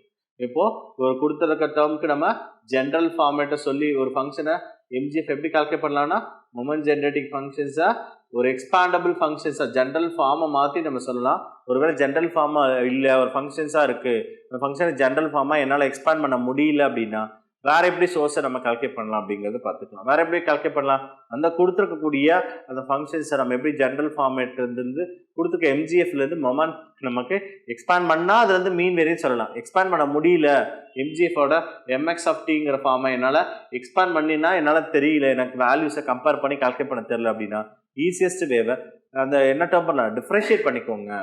ஓகேங்களா, அப்போ டிஃப்ரென்ஷியேட் பண்ணிக்கலாம். That is expectation of x அப்படின்னா என்ன பண்ணுறோம் பாருங்க, எக்ஸ்பெக்டேஷன் ஆஃப் எக்ஸ்னா என்ன பண்ண போகிறோம், d divide by dt of moment generating function எதை பேஸ் பண்ணிருக்கும், டியை பேஸ் பண்ணியிருக்குமா, அப்போ என்னவா இருக்கும் அப்படின்னா எம்எக்ஸ் ஆஃப் பாருங்க MX of t. MX of t என்ன பண்ண போகிறோம், ஒரு டைமாக டிஃப்ரென்ஷியேட் பண்ணுறீங்க. டிஃப்ரென்ஷியேட் பண்ணதுக்கு அப்புறம் என்ன பண்ண போகிறோம்னா டி ஈக்குவல் டு 0ன்னு அப்ளை பண்ணிங்கன்னா அதுதான் expectation of x that is mu1 dash அப்படின்னு நம்ம சொல்கிறோம். ஓகேங்களா, அதே அனதர் டேர்மில் mu2 dash அப்படின்னா என்ன சொல்லலாம், that is expectation of x square அப்படின்னு சொல்லலாம். That is d square divide by dt square into MX of t at t is equal to 0. அப்போ என்ன டேர்ம் இருக்கும், ஆர்த் மொமெண்டம் வரைக்கும் நம்ம up to parallel, that is mu r dash is equal to, that is expectation of the x r which is equal to எப்படி எழுதலாம், d power r divided by dt power r, that is mx of t அப்படின்னு நம்ம சொல்லலாம். mx of t at t is equal to 0. நம்ம என்ன பண்ணுறோம் புரியுதுங்களா இல்லையா? ஒருவேளை கொடுத்துருக்க மொமெண்ட் ஜெனரேட்டிக் ஃபங்க்ஷன் வந்து மீன் வேரியன்ஸ் கால்குலேட் பண்ணணும், என்னால் nth டேர்ம் எக்ஸ்பேண்ட் பண்ணி அதுலேருந்து நான் மீன் வேரியன்ஸ் கால்குலேட் பண்ணுறதுக்கு எனக்கு டிஃபிகல்ட்டாக இருக்குது, இல்லை கம்பேர் பண்ண முடியலன்னு நினச்சிங்க அப்படின்னா ஜஸ்ட் அதை கொடுத்துக்கூடிய மொமெண்ட் ஜெனரேட் ஒரு ஃபங்க்ஷனுக்கு கொடுத்துக்கூடிய மொமெண்ட் ஜெனரேட்டிக் ஃபங்க்ஷன் என்ன பண்ணுறீங்க, டிஃப்ரென்ஷியேட் பண்ணுறீங்க. சிம்பிளாக டிஃப்ரென்ஷியேட் பண்ணிட்டு அந்த பராமீட்டர் டீக்கு பதில் 0 கொடுத்துட்டீங்க அப்படின்னா நமக்கு தேவையான மீன் வேரியன்ஸ் ஆர் டேர்ம்ஸ்லாம் நம்ம என்ன பண்ண முடியும், ஈஸியஸ்ட் வேல உங்களால் ப்ரொடியூஸ் பண்ண முடியும். ஓகேங்களா, இதுதான் மொமெண்ட் ஜெனரேட்டிக் ஃபங்க்ஷன்ஸில் ரொம்ப ஈஸியஸ்ட் ப்ராசஸாக நம்ம சொல்லக்கூடிய டேர்மாக நம்ம சொல்கிறோம். இந்த எந்த ஃபார்மேட்டு தெரிஞ்சுக்கோங்க, இதோட ஜென்ரலைஸ்டு இந்த டேர்ம் எப்படி டிஃப்ரென்ஷியேட் பண்ணுறது மூலிமா கிடைக்குதுங்கிறதையும் நீங்கள் சோர்ஸை தெரிஞ்சுக்கோங்க. ஸோ மோஸ்ட் இம்பார்ட்டண்ட்டாக நம்ம இதுலேருந்தும் கொஸ்டின்ஸ் கேட்டாங்கன்னா ஆன்சர் பண்ணுறதுக்கு பெட்டராக இருக்கும். அதுக்காக தான் நம்ம ஆல்டர்னேட்டிவ் சோர்ஸாக டிஃப்ரென்ஷியேஷன் அண்டு nth ஃபார்முங்கிறது நம்ம தெரிஞ்சுக்கிட்டோம். ஓகேங்களா, அதுக்கு அடுத்ததான் நம்ம சொல்லுறது CGF and CF. Characteristic function பொறுத்த வரைக்கும் என்ன சொல்கிறோம் அப்படின்னா, கேரக்டரிஸ்டிக் ஃபங்க்ஷன் டொமைனை மாற்றணும். டொமைனுங்கிறது என்னது, ரேண்டம் வேரியபிளா, டொமைனுங்கிறது ரியல் நம்பரா. கேரக்டரிஸ்டிக் ஃபங்க்ஷன் பொறுத்த வரைக்கும் அதை விட பெரிய டொமைன், அதை விட யூனிவர்சல் செட்டுங்கிறது காம்ப்ளெக்ஸ் நம்பர் ஃபீல்டு இருக்கு இல்லையா, அதை நம்ம மாற்றுறதுங்கிறது அதுதான் நம்மளோட வேலை. அப்போது பைஎக்ஸ் ஆஃப் டி கேரக்டரிஸ்டிக் ஃபங்க்ஷன் எப்படி சொல்லலாம், பைஎக்ஸ் ஆஃப் டின்னு சொல்லலாம். பைஎக்ஸ் ஆஃப் டிங்கிறது எப்படி கால்குலேட் பண்ணோம், phi x of t is equal to இந்த டேர்ம் என்ன பண்ண போகிறோம், மொமெண்ட் ஜெனரேட்டிக் ஃபங்க்ஷன்ஸில் நம்ம என்ன பண்ண போகிறோம்னா அங்கே வேரியபிளோட டேர்ம்ஸை நம்ம என்ன பண்ண போகிறோம், அங்கே இருக்க டேர்மை அப்படியே ரீஅரேஞ்ச் பண்ணுறோம். என்னன்னா அங்கே இருக்கக்கூடிய ஃபீல்டில் மொமெண்ட் ஜெனரேட்டிக் அங்கே டேர்ம்ஸில் என்ன பண்ண போகிறோம் அப்படின்னா எக்ஸ்பெக்டேஷன் ஆஃப் மொமெண்ட் ஜெனரேட்டிக் ஃபங்க்ஷனாக எக்ஸ்பெக்டேஷன் ஆஃப் இ பவர் டிஎக்ஸ்ன்னு சொல்லியிருப்போம். இ பவர் டிஎக்ஸ்ன்றது மட்டும்தான் நம்ம பார்த்துருப்போம். அது கூட ஐ ஆட் பண்ணிட்டீங்கன்னா அதுதான் கேரக்டரிஸ்டிக் ஃபங்க்ஷன். ஓகேங்களா, அந்த வேரியபிளுக்கு பக்கத்தில் என்ன பண்ணோம், ஐன்னு ஒரு பேராமீட்டர் அந்த காம்ப்ளெக்ஸ் வேரியபிள் ஆட் பண்ணிட்டீங்கன்னா அதுதான் கேரக்டரிஸ்டிக் ஃபங்க்ஷன்ஸ் அப்படின்னு நம்ம சொல்லுவோம். அதுதான் நம்ம கேரக்டரிஸ்டிக் ஃபங்க்ஷன்ஸ் அப்படி சொல்லுவோம். அதே மாதிரி இன்னொரு மொமெண்ட் ஜெனரேட்டிக் ஃபங்க்ஷன்ஸில் இன்னொரு விஷயத்த சொல்ல மறந்துட்டோம். மொமெண்ட் ஜெனரேட்டிக் ஃபங்க்ஷன் என்ன சொல்லலாம், ரெண்டு மொமெண்ட் ஜெனரேட்டிக் ஃபங்க்ஷன்ஸை நம்ம என்ன பண்ண போகிறோம் அப்படின்னா ஆட் பண்ண அந்த டேர்ம்ஸ் எப்படி இருக்கணும், moment generating function of X plus moment generating function of y of t is equal to ரெண்டு வேரியபிள் ஆட் பண்ணிங்கன்னா எப்படி எழுதலாம் பாருங்க, is moment generating function of x of t into moment generating function of y of t எழுதுறேன். ஏன்னா variables R எப்படி இருக்கும், உங்களுக்கு இண்டிபெண்டன்ட் ரேண்டம் வேரியபிளாக இருந்தால் மட்டும்தான் பாசிபிள். எப்போ இருக்கணும், இந்த property is most important property. Moment generating function important. mx of m x plus y of t is equal to mx of t into my of t அப்படின்னா if x and y are என்னவா இருக்கும், if x and y are surely independent random variable இருக்கும், surely independent random variable தான் இருக்கும். ஓகேங்களா, dependent random வேரியபிளுக்கு நம்ம இதை define பண்ண முடியாது, ஒன்லி இண்டிபெண்டன்ட் ரேண்டம் வேரியபிளுக்கு மட்டும் தான் இதை அக்சஸ் பண்ண முடியும். அதை ஞாபகம் வச்சுக்கோங்க. So only independent. இதே தான் நம்ம இந்த டேர்முக்கு நம்ம அப்ளை பண்ணணும். ஏன் இதை பாருங்க, சம் பண்ணுறப்போ இது எங்கே ப்ராடக்டாக மாறுதுன்னா எக்ஸ்பெக்டேஷன்ஸில் எழுதணும். இ பவரில் எழுதுற போது எனக்கும் சம் நம்ம என்ன சொல்லுவோம், ப்ராடக்ட்ல இருந்துன்னா அந்த வேரியபிள் என்ன பண்ண முடியும், சம் பண்ண முடியும் சொல்ல. பேசிக் வந்து பவர்ஸ் ஆட் பண்ணுறோம் இல்லையா, அந்த ப்ராப்பர்ட்டியில் எக்ஸ்பெக்டேஷன்ஸ் யூஸ் பண்ணலாம். எக்ஸ்பொனன்ஷியல் எதுனால இந்த சம்மர் தான் என்ன பண்ண போகிறோம், ப்ராடக்ட்ல தான் எழுத போகிறோம். ஓகேங்களா, அந்த வேரியபிள் என்ன போகிறோம், ப்ராடக்ட்ல இருந்ததுன்னா எக்ஸ்பொனன்ஷியல் நம்ம எப்படி எழுதலாம், பவரில் அடிஷனல்ஸில் எழுதுவோம் இல்லையா, அந்த பேசிக் டேர்ம் தான் இங்கே நம்ம இடத்துல அப்ளை பண்ணோம். ஓகேங்களா, எக்ஸ்பொனன்ஷியல்ஸில் பேசஸ் ஈக்குவல் இருந்தால் பவர்ஸ் ஆட் பண்ணுறோம் இல்லையா, அந்த ரூலை நம்ம இங்கே அப்ளை பண்ணுறது தான் புது டெக்னிக்காக சொல்லுவோம். ஓகேங்களா, இதுதான் மொமெண்ட் ஜெனரேட்டிக் ஃபங்க்ஷன்ஸ்க்கும் இதே ப்ராப்பர்ட்டி தான், இதே தான் கேரக்டரிஸ்டிக் ஃபங்க்ஷனுக்கும் அதே கைண்ட் ஆஃப் ப்ராப்பர்ட்டியை தான் நம்ம அங்கே எக்ஸிக்யூட் பண்ண போகிறோம். அப்போ πx ஆஃப் டியும் இதே தான் நம்ம அப்ளை பண்ண போகிறோம். ஓகேங்களா, அதில் ஒரு இம்பார்ட்டண்ட்டாக தெரிஞ்சுக்கோங்க. நெக்ஸ்ட் சிஜிஎஃப், இதை தெரிஞ்சுக்க வேண்டியது அது மட்டும் தான். இதை மட்டும் நீங்கள் தெரிஞ்சால் கூட போதும். ஓகேங்களா, பெருசாக தெரிவிச்சுக்கணும்னு அவசியம் இல்லை. Next CGF, cumulant generating functions. CGF cumulant generating function. Cumulant generating function வேறு ஒன்றும் இல்லை, தட் இஸ் கேஎக்ஸ் ஆஃப் டின்னு சொல்லுவோம். கேஎக்ஸ் ஆஃப் டிங்கிறது ஒன்றும் இல்லை, natural log of m x of t. Natural log of c x of t கிடையாது, பைஎக்ஸ் ஆஃப் டி கிடையாது. நிறைய பேர் நம்ம பண்ணுற மிஸ்டேக்ஸுங்கிறது அந்த ஐ டொமைனை மாத்திரம் இல்லையா, அந்த டேர்ம்லேருந்து நம்ம சேஞ்ச் பண்ணுறோம்னு நினைக்கிறீங்க. கண்டிப்பாக அது கிடையாது. கொடுத்துக்கிறது natural log of the moment generating function. M x of டிக்கு நேச்சுரல் லாக் தான் எடுக்கணும். லாக் பேஸ்டுன்னு சொல்கிறோம் இல்லையா, that is logarithmic natural log of 10 சொல்றோம், பேஸ்னு சொல்றோம் இல்லையா, அதுதான் லான் ln அப்படி சொல்லுவோம். நேச்சுரல் லாக் ஆஃப் சொல்றோம். Natural log of the moment generating function தான் குமுலன்ட் ஜெனரேட்டிங் ஃபங்க்ஷன்ஸ் அப்படின்னு நம்ம சொல்றோம். இதுதான் நமக்கு மேத்தமெட்டிக்கல் எக்ஸ்பெக்டேஷனோட கான்செப்ட்ஸா நம்ம சொல்லக்கூடிய கான்செப்ட்ஸ். நெக்ஸ்ட் இந்த இயர்ல இந்த கான்செப்ட்ஸ்ல இருந்தாலும் என்னென்ன கொஸ்டின்ஸ்லாம் நமக்கு ப்ரீவியஸ் டிஆர்பிஸ்ல என்ன கேட்டிருக்காங்கன்றது நம்ம ஃபியூ கொஸ்டின்ஸ் இருக்கு, அதை டிஸ்கஸ் பண்ணிட்டு ப்ராபபிலிட்டியிலேருந்து நமக்கு என்னென்ன கொஸ்டின்ஸ் எப்படி வெயிட்டேஜ் இருக்குன்றதையும் நம்ம இந்த செஷனோட எண்டு நம்ம சொல்லி நம்ம இந்த செஷனை வைண்ட் அப் பண்ணிக்கலாம். ஓகேங்களா, ஃபியூ மினிட்ஸ்க்கு அப்புறம் இதை கண்டினியூ பண்ணி. ஸோ இந்த மொமெண்ட் ஜெனரேட்டிக் ஃபங்க்ஷன்ஸ் ஆகட்டும், இல்லை எக்ஸ்பெக்டட் வேல்யூஸ் ஆகட்டும், இல்லை ரேண்டம் வேரியபிள்ஸ், ஸோ இந்த கான்செப்ட்ஸ்லாம் கேட்ட ஒரு ப்ரீவியஸ் டிஎன்பிசி அண்ட் டிஆர்பியில் கேட்ட கொஷின்ஸ்லாம் நம்ம கேட்ட கொஷின்ஸ் 1 by 1 சால்வ் பண்ணலாம். ஸோ அந்த வகையில் ஃபர்ஸ்ட் கொஸ்டின் எடுத்து சால்வ் பண்ணலாம். கவனிங்க, ஃபர்ஸ்ட் கொஸ்டின் பார்த்தோம் அப்படின்னா, that is a random variable x as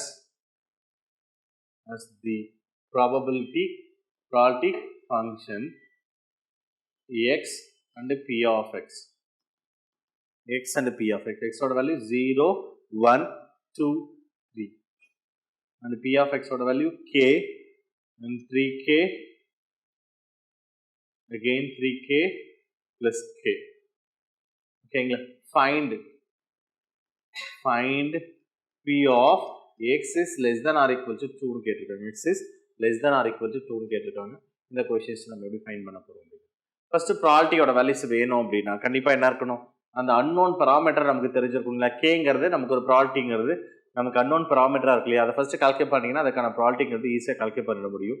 so இப்போ அந்த கேயோட வேல்யூஸ் நம்ம கால்குலேட் பண்ணணும். ஃபர்ஸ்ட் இந்த அன்னோனாக இருக்கக்கூடிய ப்ராபபிலிட்டி இருக்கக்கூடிய அன்னோன் வேல்யூஸை நம்ம ஃபர்ஸ்ட் ரெக்டிஃபை பண்ணணும். அப்படின்னா நமக்கு ஆல்ரெடி ப்ராப்பர்ட்டிஸ் நம்ம படிச்சிருக்கோம் இல்லையா, discrete random variable, continuous random variable படிக்கிறப்பயே நம்ம தெளிவாக படிச்சிருக்கோம். எக்ஸுங்கிறது என்ன இருக்கு, டிஸ்கிரிட் வேரியபிளாக தான் இருக்கு. அவங்க கொடுக்குறப்ப டிஸ்கிரிட் ரேண்டம் வேரியபிள் கொடுத்தாலும் சரி, இல்லை ப்ராபர்ட்டி ஃபங்க்ஷன் கொடுத்துருந்தாலும் சரி, எக்ஸோட வேல்யூஸ் எப்படி இருக்கு, இன்டர்வலாக இருக்கா இல்லை டிஸ்கிரிட் வேல்யூவாக இருக்கா, டிஸ்கிரிட் வேல்யூவாக தான் இருக்கு. அப்போ டிஸ்கிரிட் ரேண்டம் வேரியபிள்.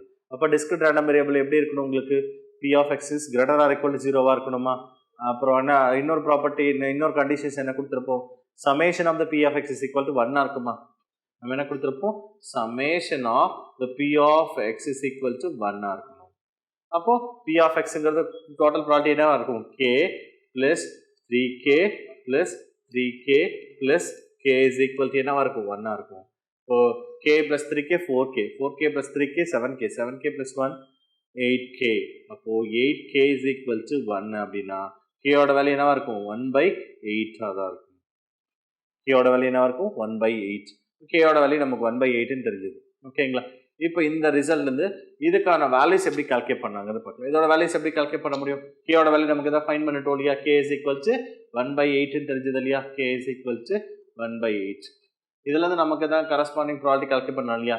இப்போ find the p of x less than or equal to 2 அப்படின்னா எக்ஸும் இன்க்ளூடட் ஆர் ஈக்குவல் டு கொடுத்துருக்காங்க. அப்போ என்ன இருக்கணும், 2 விட குறைவா இருக்கணும்னு அர்த்தம். அப்போ 2 விட குறைவா இருக்கணும் என்னவா இருக்கும், p of x is equal to 0 plus p of x is equal to 1 இருக்கும், R p of x is equal to 2 ஆகவும் இருக்கலாம். ஏன்னா ஆர் ஈக்குவல் டு கொடுத்துருக்காங்க. ஒருவேளை ஆர் ஈக்குவல் டு இல்லை அப்படின்னா 0 and 1 மட்டும் இன்க்ளூட் பண்ணிக்கலாம்னு இருக்கும். இப்போ இதை ஆட் பண்ணுங்க பார்க்கலாம், k plus 3k plus 3k. அப்போ டோட்டலா 7kன்னு வந்திருக்குமா. நமக்கு 7k அப்படின்னா நமக்கு ஆல்ரெடி கேயோட வேல்யூ தெரியும் இல்லையா, இப்போ 7/8 அப்படிங்கிறது தான் இதற்கான சரியான answer. Probability of X is less than or equal to 2 இருக்கும்போது ஆப்ஷன் நமக்கு என்ன இருக்கும், 7/8. ஆப்ஷன்ஸ் அவங்க என்ன கேட்டிருந்தாங்க அப்படின்னா, A option 7/8, B option 3/8, C option 4/8, D option 1/8 அப்படின்ட்டு. ஓகேங்களா, 7/8, 3/8, 4/8, 1/8. சில பேர் பண்ண அந்த ஆர்வத்தில் நம்ம என்ன பண்ணிடுவோம், அந்த கொஸ்டின் பார்த்தோன்னே கியோட வேல்யூ ஃபைண்ட் பண்ண உடனே நமக்கு கால்குலேட் பண்ண என்னதோ ப்ராபபிலிட்டி கால்குலேட் பண்ண சொல்றதையே மறந்துட்டு நமக்கு டி ஆப்ஷன் சரின்னு இருக்கிற சில பேர் வந்து அந்த ஸ்பீட், அந்த எக்ஸாம் டைமுக்கு அந்த ஃபியர்னஸ்னால இந்த ஒரு பிளண்டரை பண்ணுறதுக்கான பாசிபிள் இருக்கு. அதையும் ஞாபகம் வச்சுக்கோங்க. நம்ம ஒரு ப்ராப்ளத்தை எடுக்கிறோம் அப்படின்னா என்ன ஃபைண்ட் பண்ண சொல்லியிருக்காங்க, நம்ம எதுக்கு ஆக்சஸ் பண்ணுறோன்றதை மறந்துட்டே ஸோ இந்த டேர்முக்கு அக்சஸ் பண்ணுறோம், அப்ளை பண்ணும்போது கேயோட வேல்யூ 1/8 கிடைச்சிருச்சு. அப்போ ஒருவேளை அதை தான் கேட்டிருப்பாங்களோ, நமக்கே நம்ம அந்த கான்ஃபிடென்ட் லூஸ் பண்ணிட்டு என்ன கேட்டிருக்காங்கிறத மறந்துட்டு கொஸ்டினை ரீட் பண்ண உடனே கேயோட வேல்யூ ஃபைண்ட் பண்ணணும், ஆப்ஷன்ஸ் பார்க்க வேண்டியது. இல்லை 1/8 இருந்தோடனே 1/8 இருக்கலாம் அப்படிங்கிற மாதிரி ஒரு ஜட்ஜ்மெண்ட்டுக்கு வந்துடுவோம். அதுதான் அப்சல்யூட்லி ராங். நமக்கு டி ஆன்சர் கிடையாது. ஏன் அப்படின்னா அவங்க கேயோட வேல்யூ கேட்க கிடையாது. அவங்க கேட்டதுக்கு ஒரு ப்ராபபிலிட்டியோட வேல்யூ தான் கேட்டிருக்காங்க. இப்போ கேயோட வேல்யூ இருந்தால் தான் ப்ராபபிலிட்டி சொல்ல முடியுங்கிறதுக்கா. இப்போ ப்ராபபிலிட்டியோட வேல்யூ என்ன கிடைச்சிருக்கு? 7/8 நமக்கு கிடைச்சிருக்கா. ஆப்ஷன் ஏ தான் நமக்கான perfect answer. Answer A is perfect answer அப்படின்னு நம்ம சொல்லுவோம். ஓகேங்களா? இதுதான் அந்த ஒரு இயரில் கேட்ட ஒரு கொஷின்ஸ் சொல்லுவோம். ஓகேங்களா? இதே டேர்மில் ஒரு மெட்டீரியல் நமக்கு ஒரு ப்ராப்ளத்தை நம்ம கொடுத்துருப்போம். இதே நம்ம அந்த எக்ஸ் பிளஸ் இந்த டேர்மை கொடுத்துருப்போம் இல்லையா, டிஸ்கிரிட் ரேண்டம் வேரியபிளில் நமக்கு அது ஒரு ப்ராப்ளம் கொடுத்துருப்போம் இல்லையா. இது ஒரு டிஎன்பிசியில் கேட்ட கொஷின். நமக்கு அகெயின் நம்ம அது ஒரு மெட்டீரியல் நம்ம ஆல்ரெடி பார்த்துருப்போம் இல்லையா. அந்த ப்ராப்ளம் ஆல்ரெடி நமக்கு ப்ரீவியஸ் டிஆர்பியில் ஒரு கேட்ட கொஷின் தான் அது நம்ம பார்த்துருப்போம். ஓகேங்களா? அது நமக்கு பிஜிடிஆர்பியில் ஒரு கேட்ட கொஷின்ஸ். ஃபார் எக்ஸாம்பிள் என்ன அப்படின்னா x and p of x நமக்கு மெட்டீரியல் கொடுத்துருக்கோம் இல்லையா. அந்த ப்ராப்ளமும் ஒரு ப்ரீவியஸ் இயரில் கேட்ட கொஷின். அதாவது 0k 2k 3k k square up to இந்த டேர்ம் கால்குலேட் பண்ணிருப்போம் இல்லையா. அந்த ப்ராப்ளத்தை கேயோட வேல்யூ என்னவா இருக்கும்? 1/10 நம்ம கால்குலேட் பண்ணியிருப்போம். இந்த ப்ராப்ளம் வந்து ஸ்கூல் லெவலில் ஸ்டேட் போர்ட் சிலபஸில் நமக்கு 12th ஸ்டாண்டர்ட் லெவலில் உங்களுக்கு கொடுத்துருக்க ஒரு ப்ராப்ளமாக இருக்கும். உங்களுக்கு இந்த ப்ராப்ளம் வந்து அந்த ஸ்டாண்டர்டில் இருக்கக்கூடிய ஒரு ப்ராப்ளம் தான். ஸோ இம்பார்ட்டன்ட் ப்ராப்ளம், ரிப்பீட்டடாக கேட்கக்கூடிய ஒரு ப்ராப்ளமாகவும் பார்க்கலாம். ஸ்கூல் போர்ட்லேயும் ரிப்பீட்டடாக கேட்குற ஒரு கொஷின்ஸ் பார்த்துருப்போம். அகெயின் ஸ்கூல் போர்டில் இப்போ ஒரு ஸ்டேட் போர்டு லெவலையும் சரி இப்போ பார்க்குறப்ப இதே கைண்ட் ஆஃப் ப்ராப்ளத்துக்கு ஒரு 13 பேஸ் பண்ண கேயோட வேல்யூ 13 பேஸ் பண்ணக்கூடிய அந்த ஒரு குவாட்ராட்டிக் ஃபார்மேட் ஈக்குவேஷன்ஸ் 30 கிடைக்கிற ஒரு ரிசல்ட்ஸ் ஆஃப் ஒரு டேர்மும் கொடுத்துருப்பாங்க. அந்த ப்ராப்ளத்தை நீங்கள் ப்ராக்டிஸ் பண்ணிக்கோங்க. ஏன்னா அதெல்லாம் ஸ்டாண்டர்டாக கேட்கக்கூடிய ப்ராப்ளம்ஸ். ஒருவேளை நீங்கள் இந்த மாதிரி இதில் பார்த்தங்க உடனே நம்ம ஜட்ஜ் பண்ணிடலாம். அந்த கொஷின்ஸ்க்கு நீங்கள் சால்வ் பண்ணிட்டு இருக்கணும்னு அவசியம் கிடையாது. இந்த கொஷின்ஸை பார்த்தோன்னே இதுதான் நம்ம ஸ்டாண்டர்ட் அப்படின்றத நீங்கள் ஃபிக்ஸ் பண்ணிக்கோங்க. ஓகேங்களா? ஸோ அதுலேருந்து கேட்ட கொஷின்ஸ்க்கு நம்ம ஈஸியாக என்ன பண்ணிடலாம், ஆன்சர் பண்ணிடலாம். இது நமக்கு இது ஒரு டிஆர்பியில் கேட்ட கொஷின். ஃபர்ஸ்ட் கொஷின் நம்ம என்ன பார்த்துருப்போம் அப்படின்னா அது டிஎன்பிசியில் கேட்ட கொஷின்ஸ் தான் நம்ம பார்க்கலாம். நெக்ஸ்ட் தேர்ட் கொஷின்ஸ் நம்ம பார்க்கலாம். தேர்ட் கொஷினை நம்ம எந்த பார்க்க போகிறோம் பாருங்க. தேர்ட் கொஷின்ஸ் பொறுத்த வரைக்கும் மோஸ்ட்லி டிஸ்கிரிட் ரேண்டம் வேரியபிள் கேட்கறத விட கண்டினியூஸ் ரேண்டம் வேரியபிளில் கேட்குற கொஷின்ஸ் தான் நமக்கு டிஆர்பியில் கேட்ட கொஷின்ஸ் வைஸ் பார்க்கும்போது கண்டினியூஸில் கேட்குற ப்ராப்ளம் தான் நிறையவே ரிப்பீட்டடாக கேட்ட ஒரு ப்ராப்ளமாக பார்க்கலாம். ஃபார் எக்ஸாம்பிள் இப்போ ஒரு ப்ராப்ளத்தை கேட்கலாம். Find the A value. Find the A value. Find the A value of continuous random variable. Of continuous random variable. Continuous random variable f of x is equal to f of x is equal to a divided by pi into 1 divided by 16 plus x square. A divided by pi 16 plus x square. In the x order ranges minus infinity, less than x, less than infinity அப்படின்னு கேட்டிருக்காங்க. இப்போ ஏவோட value எப்படி find பண்ணலாம் அப்படிங்கிறது. So as usual நம்ம கிளாஸில் work out பண்ணியிருப்போம். இந்த ப்ராப்ளத்தை நீங்கள் ப்ராக்டிஸும் பண்ணியிருப்பீங்க. ஓகேங்களா? ஞாபகம் வச்சுக்கோங்க. இந்த கொஸ்டினை நம்ம சால்வ் பண்ணுறப்போ நமக்கு ஆப்ஷன்ஸ் எப்படிலாம் ஞாபகம் வச்சிருக்கலாம் அப்படிங்கிறது பாருங்க. இந்த ப்ராப்ளத்தை உடனே நீங்கள் இதை ஏவை தூக்கிட்டு இது இன்டகிரேட் பண்ணும்போது 1/5ங்கிறது நம்ம வெளியில் தொட்டுப்போம். ஓகேங்களா? இப்போ a/5ங்கிறது காமனாக வெளியில் வச்சுருப்போம். இதை இன்டகிரேட் பண்ணியிருப்போம். இதை நம்ம இன்டகிரேட் பண்ணும்போது என்ன இருக்கும்? உங்களுக்கு a square plus x square plus a ஸ்கொயர்னு கிடைச்சிருக்கும். இது இப்போ நமக்கு ஏல அதனால ஏவால் டிவைட் பண்ணி அந்த கான்செப்ட் டேர்ம்ஸால் டிவைட் பண்ணி கான்செப்டால் டிவைட் பண்ணுவோம். அப்போ இந்த கான்செப்ட் டேர்ம்ங்கிறது என்னவா இருக்குது? உங்களுக்கு ஏங்கிறதோட வேல்யூ சின்ன ஏ ஸ்கொயர் அப்படின்னு எழுதுறோம் இல்லையா. அப்போ ஸ்மால் ஏ ஸ்கொயர் இது நமக்கு என்ன படிச்சிருப்போம் அப்படின்னா integral over d x divide by a square plus x square அப்படின்னா நமக்கு என்ன படிச்சிருப்போம்? 1 divide by a tan inverse of x by a அப்படிங்கிற மாதிரி ஒரு ஃபார்முலா படிச்சிருப்போம். ஓகேங்களா? இப்போ நமக்கு ஏங்கிறது 1 இருந்துச்சுன்னா டேரக்டாக டான் இன்வர்ஸ் ஆஃப் எக்ஸ்னு எழுதிருப்போம். இப்போ ஏங்கிறது எது எனி அதர் கான்செப்ட். இப்போ இங்கே அது ஸ்கொயர் பர்ஃபெக்ட் ஸ்கொயராக இருக்க ஒரு நம்பராக தான் நமக்கு கொடுத்துருப்பாங்க. 16 கேட்கலாம், 9 கேட்கலாம், 4 கேட்கலாம், 36 கேட்கலாம், 49 இந்த மாதிரி டேர்ம் தான் கொடுத்துருப்பாங்க. அதாவது வேற எதாவது டேர்ம்ஸ் கேட்கறது பாசிபிள் இல்லை. மோஸ்ட்லி பாசிபிள்ங்கிறது பர்ஃபெக்ட் ஸ்கொயராக இருக்கட்டும். அப்படி இல்லைன்னா ஃபார் எக்ஸாம்பிள் 5 அப்படின்னா √5 எடுத்துக்க போகிறோம். ஏங்கிறது √5 இருக்கலாம். அப்படி கூட கேட்கலாம். பட் இப்போ வரைக்கும் கேட்டது அந்த ஸ்டாண்டர்ட் லெவலில் தான் கொஸ்டின்ஸ் கேட்டிருக்காங்க. இப்போ என்னவா இருக்கும்? இதுதான் ஏவா இருக்கும். அந்த ஏவால் என்ன பண்ணும்? ஏ டேர்ம்ஸ் இங்கே நியூமரேட்டரில் இல்லை அப்படின்னா ஏவால் டிவைட் பண்ணணும் இல்லையா. 1/a எழுதணும் இல்லையா. அப்போ அது 1/4 இருக்கும். அப்போ tan இன்வர்ஸ் ஆஃப் திஸ் இருக்கும். Upper limit lower limit apply பண்ணும்போது அந்த பை இந்த பை கேன்சல் ஆயிடுச்சுன்னா இந்த ஒரு டேர்ம் மட்டும்தான் இருக்கும். தட் இஸ் இந்த டேர்ம் கான்செப்ட் டேர்முக்கு என்ன ஆகிடும்? ஈக்குவலாக இருக்கும். அப்போ நீங்கள் என்ன தெரிஞ்சுக்கிறீங்க அப்படின்னா இந்த மாதிரி ஒரு கொஸ்டின்ஸ் கேட்கும்போது ஆப்ஷன்ஸ் நல்லா ஞாபகம் வச்சுக்கோங்க. கவனிங்க, இந்த மாதிரி ஒரு ஃபார்மேட்டில் ஏ டிவைட் பை இந்த டேர்மில் எனி அதர் பராமீட்டர் கொடுத்து டிவைட் பை பைன்னு கேட்டுட்டு 1 divide by 16 plus x square இந்த பவுண்டரி பார்த்துக்கோங்க. இந்த பவுண்டரி பார்க்கணும். 0 to infinity சில டைம்ஸில் கேட்பாங்க. 0 to x லெஸ் தென் இன்ஃபினிட்டின்னு கேட்குறப்ப அதையும் பார்த்துக்கோங்க. அந்த இடத்துல பை பை 2 தான் கிடைச்சிருக்கும். அதில் ஆப்ஷன்ஸ் வந்து அதில் அப்போ அதில் ஆன்சர் வந்து அதில் ஆஃப் ஆஃப் த வேல்யூவாக தான் கிடைக்கும். அப்போ அந்த மாதிரி கொஸ்டினாக இருக்கும்போது அதில் ஆஃப் ஆஃப் த வேல்யூவாக தான் கிடைக்கிறதுக்கு பாசிபிள் இருக்கு. ஓகேங்களா? இப்போ ஒருவேளை இந்த -2 + இன்ஃபினிட்டின்னு கொடுத்துட்டாங்க அப்படின்னா இந்த மாதிரி கேட்கும்போது ஆன்சர் ஏவோட வேல்யூஸ் இந்த மாதிரி நியூமரேட்டருக்கு அன்னோனோட வேல்யூஸ் என்னவா இருக்கும் அப்படின்னா ரேஞ்ச் என்னவா இருக்கும் உங்களுக்கு? இது A² என்னவா இருக்குங்க? 16 அப்படின்னா ஆன்சர் 4 தான் இருக்கும். ஒருவேளை ஆன்சர் வந்து 4ன்னு கேட்டிருந்தா ஏவோட வேல்யூ என்னவா இருக்கும்? 2ஆ இருந்திருக்கும். இங்க என்ன இருக்கு பாருங்க, x² + A² அப்படின்ற ஃபார்மேட்ல ஒருவேளை 9 கொடுத்துருந்தாங்கன்னா ஆப்ஷன் 3 தான் சரியா இருக்கும். நீங்க இந்த ப்ராப்ளத்தை ஒர்க் அவுட்டே பண்ணாதீங்க. ஸ்டாண்டர்டா ஞாபகம் வச்சுக்கோங்க.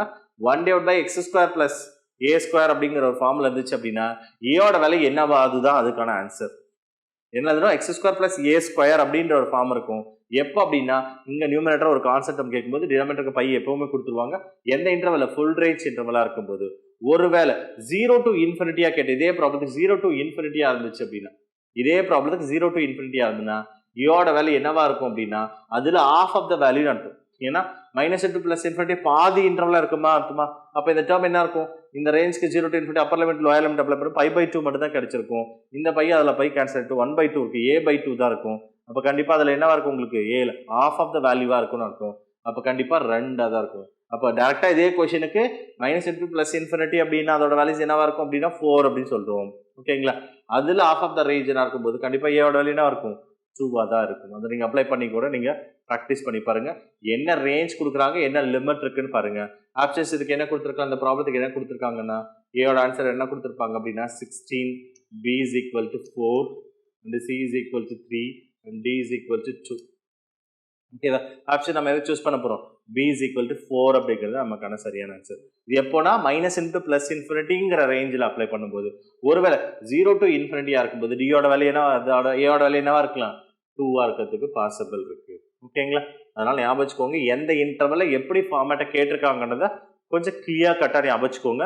இது ஒரு ப்ரீவியஸ் இயர் டிஆர்பில கேட்ட கொஸ்டின்ஸ். இது டிஎன்பிசிலையும் கேட்டிருக்காங்க. இந்த ஃபார்மேட் ஆஃப் கொஸ்டின்ஸ்ங்கிறது டிஎன்பிசில இந்த ஃபார்மேட்ல கொஸ்டின்ஸ் நம்ம கேட்டிருக்காங்க. கண்டினியூஸ்ல ப்ராப்ளம் பார்த்துக்கோங்க. It's very important problem. ஓகேங்களா? Standard problem also. இந்த ப்ராப்ளம் ஒரு ஸ்டாண்டர்டான ப்ராப்ளம் கூட. ஓகேவா? நெக்ஸ்ட் ஒரு 4th கொஸ்டின். ஒரு கண்டினியூஸ் ரேண்டம் வேரியபிள் ஒரு 4th கொஸ்டின் நம்ம பார்க்கலாம். 4th கொஸ்டின் நம்ம இதுவும் ஆல்ரெடி கிளாஸ்ல சால்வ் பண்ண ப்ராப்ளம் தான். அந்த ப்ராப்ளம் பாருங்க.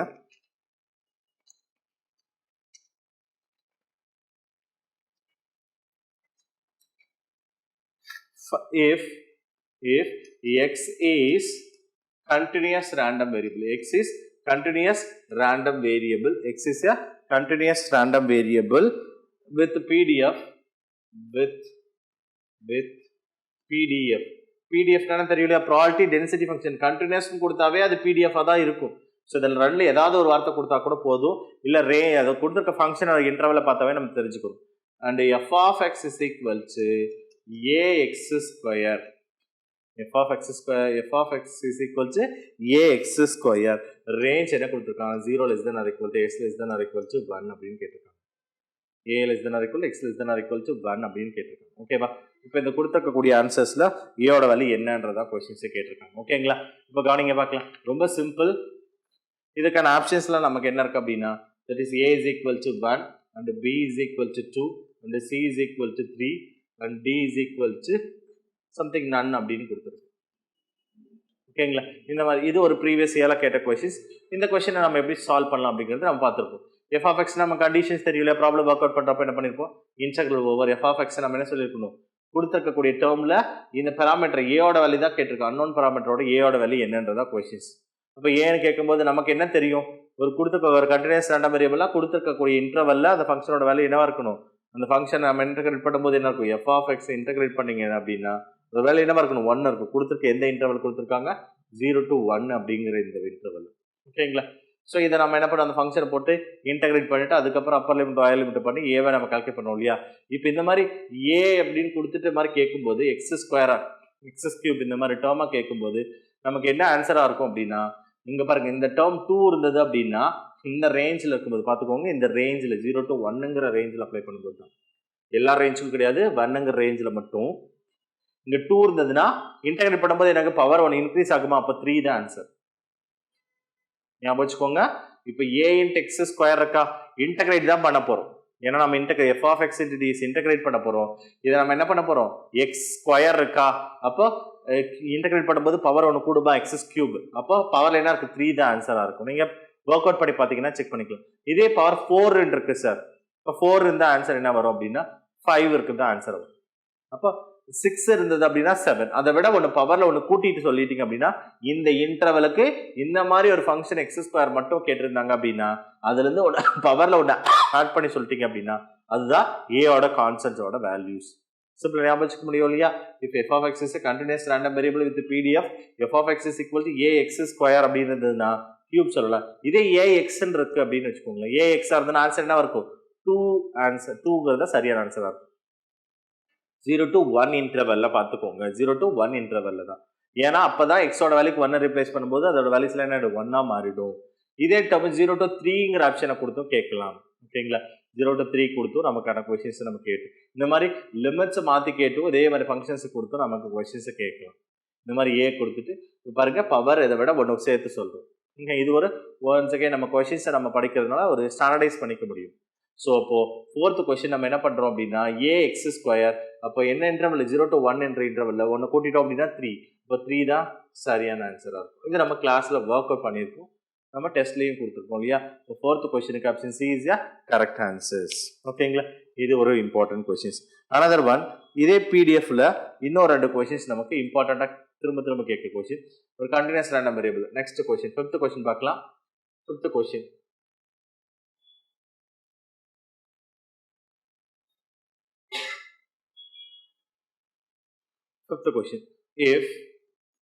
if x is a continuous random variable, x is a continuous random variable with PDF f of x is equal to என்ன கொடுத்திருக்காங்க, a into e power minus mod x. ranges என்ன கொடுத்திருக்காங்க, minus infinity less than infinity அப்படின்னு கொடுத்திருக்காங்க. ஓகேங்களா, இதுதான் கொடுத்துருக்கக்கூடிய அந்த டேர்மோட வேல்யூஸ். ஓகேவா, இப்போ இந்த டேர்மை நம்ம இன்டகிரேட் பண்ணும்போது உங்களுக்கு என்ன ரிசல்ட்ஸ் கிடைச்சிருக்கும் அப்படிங்கிறது இது பாருங்க. இது ப்ரீவியஸ் டிஆர்பிலும் கேட்ட கொஸ்டின்ஸ், பார்த்துக்கோங்க கிளியர். இதே கொஸ்டின் தான் நம்ம சால்வ் பண்ணி நம்ம ஒர்க் அவுட் பண்ணியிருக்கோம். இதே கொஸ்டினை வேற எப்படிலாம் கேட்டிருப்பாங்க. இந்த கொஸ்டின் எப்படி சால்வ் பண்ணியிருப்போம் அப்படின்னா, கொடுத்துருக்க அந்த ஃபங்க்ஷன்ஸ் நமக்கு தெரியும் இல்லையா, இன்டெகிரல் ஓவர் என்ன ரேஞ்சில் minus infinity plus infinity, f of xங்கிறது என்ன இருக்கும், a into e power minus mod x into dx is equal to 1 தெரிஞ்சிருக்கும். இதில் ஏயோட வேல்யூ தான் ஃபைண்ட் பண்ண சொல்லியிருக்காங்க. அப்போ ஏவை தூக்கி வெளியில் போடுறோம். ஏ mod xங்கிறது நமக்கு என்ன பண்ண போகிறோம், same kind of interval, opposite intervals அப்படிங்கிறனால என்ன பண்ணிருக்கோம், odd function even function judge பண்ணிட்டோம்னா அந்த ப்ராப்பர்ட்டி இன்னும் சிம்பிளி பண்ணலாம் இல்லையா. ஒருவேளை mod xங்கிறது ஈவன் ஃபங்க்ஷன், அப்போ ஈவனாக இருந்ததுன்னா என்ன பண்ணலாம், அப்போ 2 இன்ட்டு எழுதலாம், 0 to infinity எழுதிக்கலாம். அப்போ ஏவை தூக்கி வெளியில் போயிடுச்சு, 2a தூக்கியாச்சு. அப்போ e power minus x dx is equal to 1 ஆயிடும். இப்போ நம்ம எழுதும்போது என்ன ஆகும், உங்களுக்கு ரிசல்ட்ஸ் என்ன கிடைச்சிருக்கும் அப்படின்னா, தட் இஸ் இதை இன்டகிரேட் பண்ணும்போது upper limit lower limit apply பண்ணும்போது உங்களுக்கு என்ன கிடைச்சிருக்கும் அப்படின்னா, that is 2a is equal to a into 1 which is equal to 1 term இருக்கும் இல்லையா. அப்போ a is equal to என்னவா இருக்கும் உங்களுக்கு, தட் இஸ் 1/2 நமக்கு கிடைச்சிருக்கும்.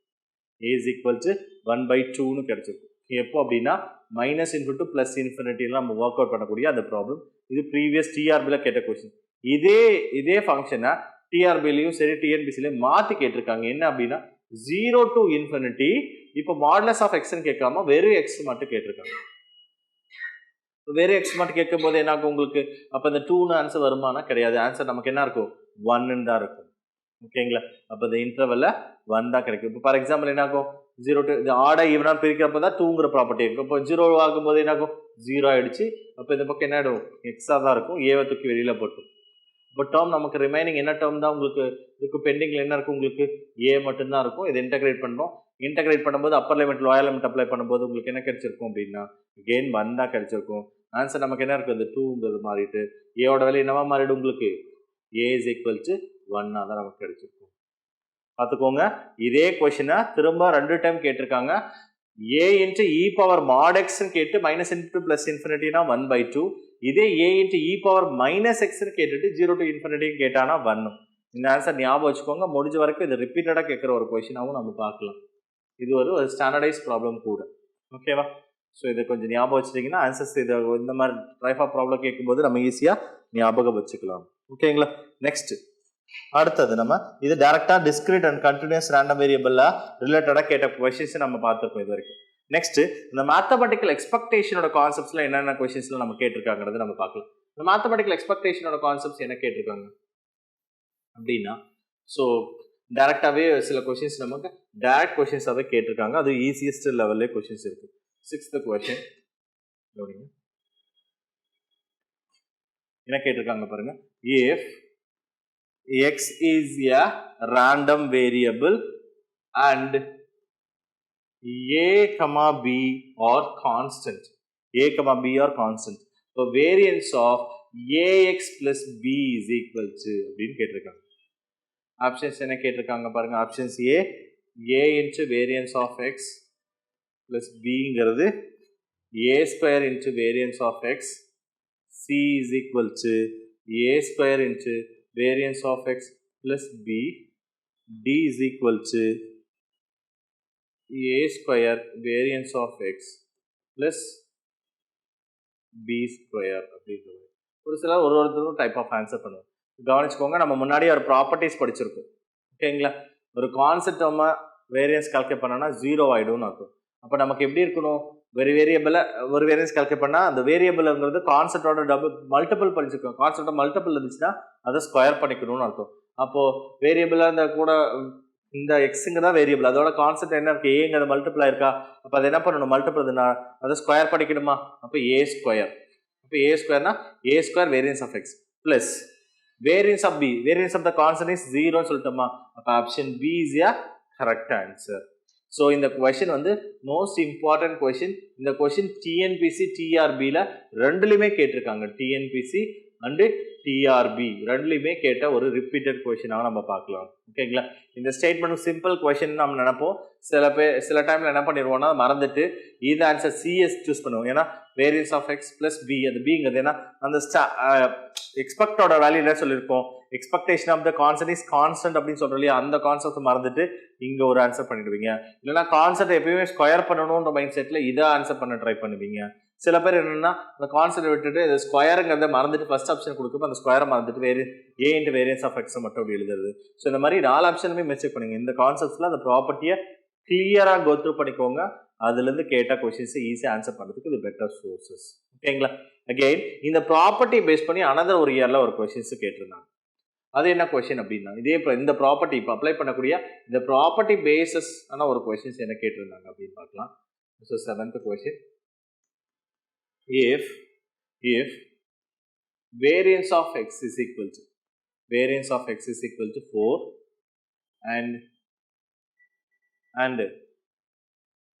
find the variance of 3x plus 5 is அப்படின்னு கேட்டிருக்காங்க. If the variance of x is equal to 4, then find variance of 3x plus 5 அப்படிங்கிறது கேட்டிருந்தாங்க. இது எப்படி கால்குலேட் பண்ணலாம்? இது ஒரு இயர்ல கேட்ட ஒரு கொஸ்டின் தான். ஸோ நமக்கு ஆல்ரெடி தெரியும் இல்லையா? வேரியன்ஸ் ஆஃப் 3x plus 5 அப்படின்னா அது என்ன எழுதலாம்? 3 ஸ்கொயர் வேரியன்ஸ் ஆஃப் எக்ஸ். 3 ஸ்கொயரோட வேல்யூ என்னது? 9 இன்ட்டு வேரியன்ஸ் ஆஃப் எக்ஸோட வேல்யூ என்ன? 4. அப்போ ஆன்சர் எழுதலாம் 9 into 4 36. ரொம்ப சிம்பிளாக போடும். ஓகேவா? இந்த கொஸ்டின்ஸ் ஒரு இயரில் கேட்ட டிஎன்பிசி டிஆர்பியில் ஒரு கேட்ட ஒரு கொஸ்டின்ஸ் ஸ்டாண்டர்ட் ரிசல்ட்ஸாக ஞாபகம் வச்சுக்கலாம். ஸோ இந்த மாதிரி ஏதாவது ஒரு வேரியன்ஸ் ஆஃப் வேல்யூஸை கொடுத்துட்டு ஏதாவது டேர்ம்ஸை கால்குலேட் பண்ணணும். முன்ன ப்ராப்பர்ட்டியை டேரெக்டாக கேட்டிருக்காங்க, அந்த ப்ராப்பர்ட்டி அப்ளை பண்ண ஒரு ப்ராப்ளமாகவும் கேட்டிருக்காங்க. ஸோ இந்த மாதிரி கொஸ்டின்ஸ் கேட்கும்போது நமக்கு ஈஸியாக ஆன்சர் பண்ணிடலாம். இதுவும் ஞாபகம் வச்சுக்கோங்க. It's very important property.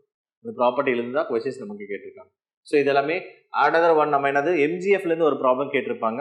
அந்த எம்ஜிஎஃப்லேருந்து நமக்கு ஆல்ரெடி ஒரு ப்ராப்ளம் என்ன இருக்கணும்? Find the MGF. ஏது question? Find the MGF. Find MGF of என்ன கொடுத்துருப்பாங்க? எஃப் ஆஃப் எக்ஸுங்கிறது கொடுத்துருப்பாங்க.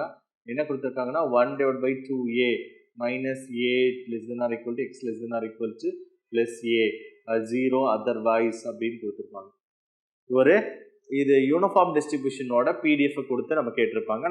நமக்கு டிஸ்ட்ரிபியூஷன்ல யூனிஃபார்ம்னு ஒன்று படிக்கிறது இல்லை, அதனால இதை நம்ம சால்வ் பண்ணி தான் பார்த்துருப்போம். இந்த ப்ராப்ளத்துக்கு ஆல்ரெடி ரிசல்ட்ஸ் நம்ம ப்ராப்ளமே ஒர்க் அவுட் பண்ணியிருப்போம். தட் இஸ் எம்எக்ஸ் அப்படிங்கிறது யூனிஃபார்ம் டிஸ்ட்ரிபியூஷனாக இருந்ததுல நம்ம ஒர்க் அவுட் பண்ணி பார்த்தாலும் நமக்கு என்ன கிடைச்சிருக்கோம் அப்படின்னா sin HAT divided by AT அப்படின்னு இந்த ப்ராப்ளத்தை பார்த்துக்கோங்க. இந்த ப்ராப்ளம் வந்து TNPC and TRBல கேட்ட ஒரு ரிப்பீட்டட் கொஸ்டினாகவும் இதை பார்க்கலாம். ஓகேங்களா? இன்டர்வல் பார்த்துக்கோங்க, ஃபங்க்ஷன் பார்த்துக்கோங்க. நம்ம கால்குலேட் பண்ணும்போது என்ன சொல்லுவோம்? sin HAT. சில கேட்கும்போது ஹெச்சை ஹைப்பர்பாலிக்கை கட் பண்ணிட்டு கேட்பாங்க, சில இடத்துல காசு கேட்பாங்க, சில இடத்துல ஏவை கட் பண்ணிடுவாங்க. இந்த மாதிரி கேட்கும்போது ஆன்சர்ஸ் பார்க்கும்போது கன்ஃபியூஸ். நம்ம படிச்சிருப்போம், சைனை மட்டும் பார்த்துப்போம், அது கூட ஹைப்பர்பாலிக் இருக்கா, அந்த ஏங்கிறது டினாமினேட்டர்ல இருந்து டி மட்டும் இருக்கா, ஏயோட கான்செப்ட்ஸ் இருக்கான்றதெல்லாம் கவனிக்காம விட்டீங்கன்னா அதுலயும் மிஸ்டேக் பண்ணிடுவோம். படிக்கிறது கொஞ்சம் கிளாரிட்டியாக படிச்சுக்கோங்க. இது ஒரு ப்ரீவியஸ் இயர் கொஸ்டின்ஸ். ஓகேங்களா? ஸோ இந்த மாதிரி ஒர்க் அவுட் பண்ணக்கூடிய நிறைய ப்ராப்ளம் வந்து ப்ரீவியஸ் இயர் கொஸ்டின் எடுத்து நம்ம சால்வ் பண்ணியிருப்போம். டெஸ்ட் செஷன்ஸ்லையும் நிறைய கொடுத்துருப்போம். ஓகேங்களா? இதுதான் நம்ம ரேண்டம் வேரியபிள்ல ஒரு கண்டென்ட்டா நம்ம டிஸ்கஸ் பண்ண டாபிக். நம்ம ஆல்ரெடி ஸ்டார்டிங்கே சொல்லியிருந்தோம் இல்லையா, ரேண்டம் வேரியபிள்ங்கிறது அதோட கண்டென்ட் மட்டுமே இல்லாமல் அந்த 10th யூனிட்ல நமக்கு ஸ்டாட்டிஸ்டிக்ஸ் அப்படிங்கிற ஒரு டேர்ம் நம்ம சொல்லும்போதுல நமக்கு இம்பார்ட்டண்டா கண்டென்ட்டா நம்ம சொல்லும்போது என்ன சொல்லியிருப்போம் அப்படின்னா, ரேண்டம் வேரியபிள் அண்ட் ப்ராபபிலிட்டியும் சேர்த்து தான் சொல்லியிருப்போம். அப்போ ப்ராபபிலிட்டி அப்படின்னா அதுவும் இம்பார்ட்டன்ட் கண்டென்ட் தான். கண்டிப்பா ப்ராபபிலிட்டி மினிமம் 2 கொஸ்டின்ஸ் நீங்க எதிர்பார்க்கலாம். ஸோ ரேண்டம் வேரியபிளும் ப்ராபபிலிட்டி சேர்ந்து தான் வெயிட்டேஜ் பேஸில் ஒரு 3 to 4 கொஸ்டின்ஸ் கேட்குறாங்க அப்படின்னா கண்டிப்பா ப்ராபபிலிட்டிலேருந்து 2 கொஸ்டின்ஸ் கண்டிப்பா கேட்பாங்க.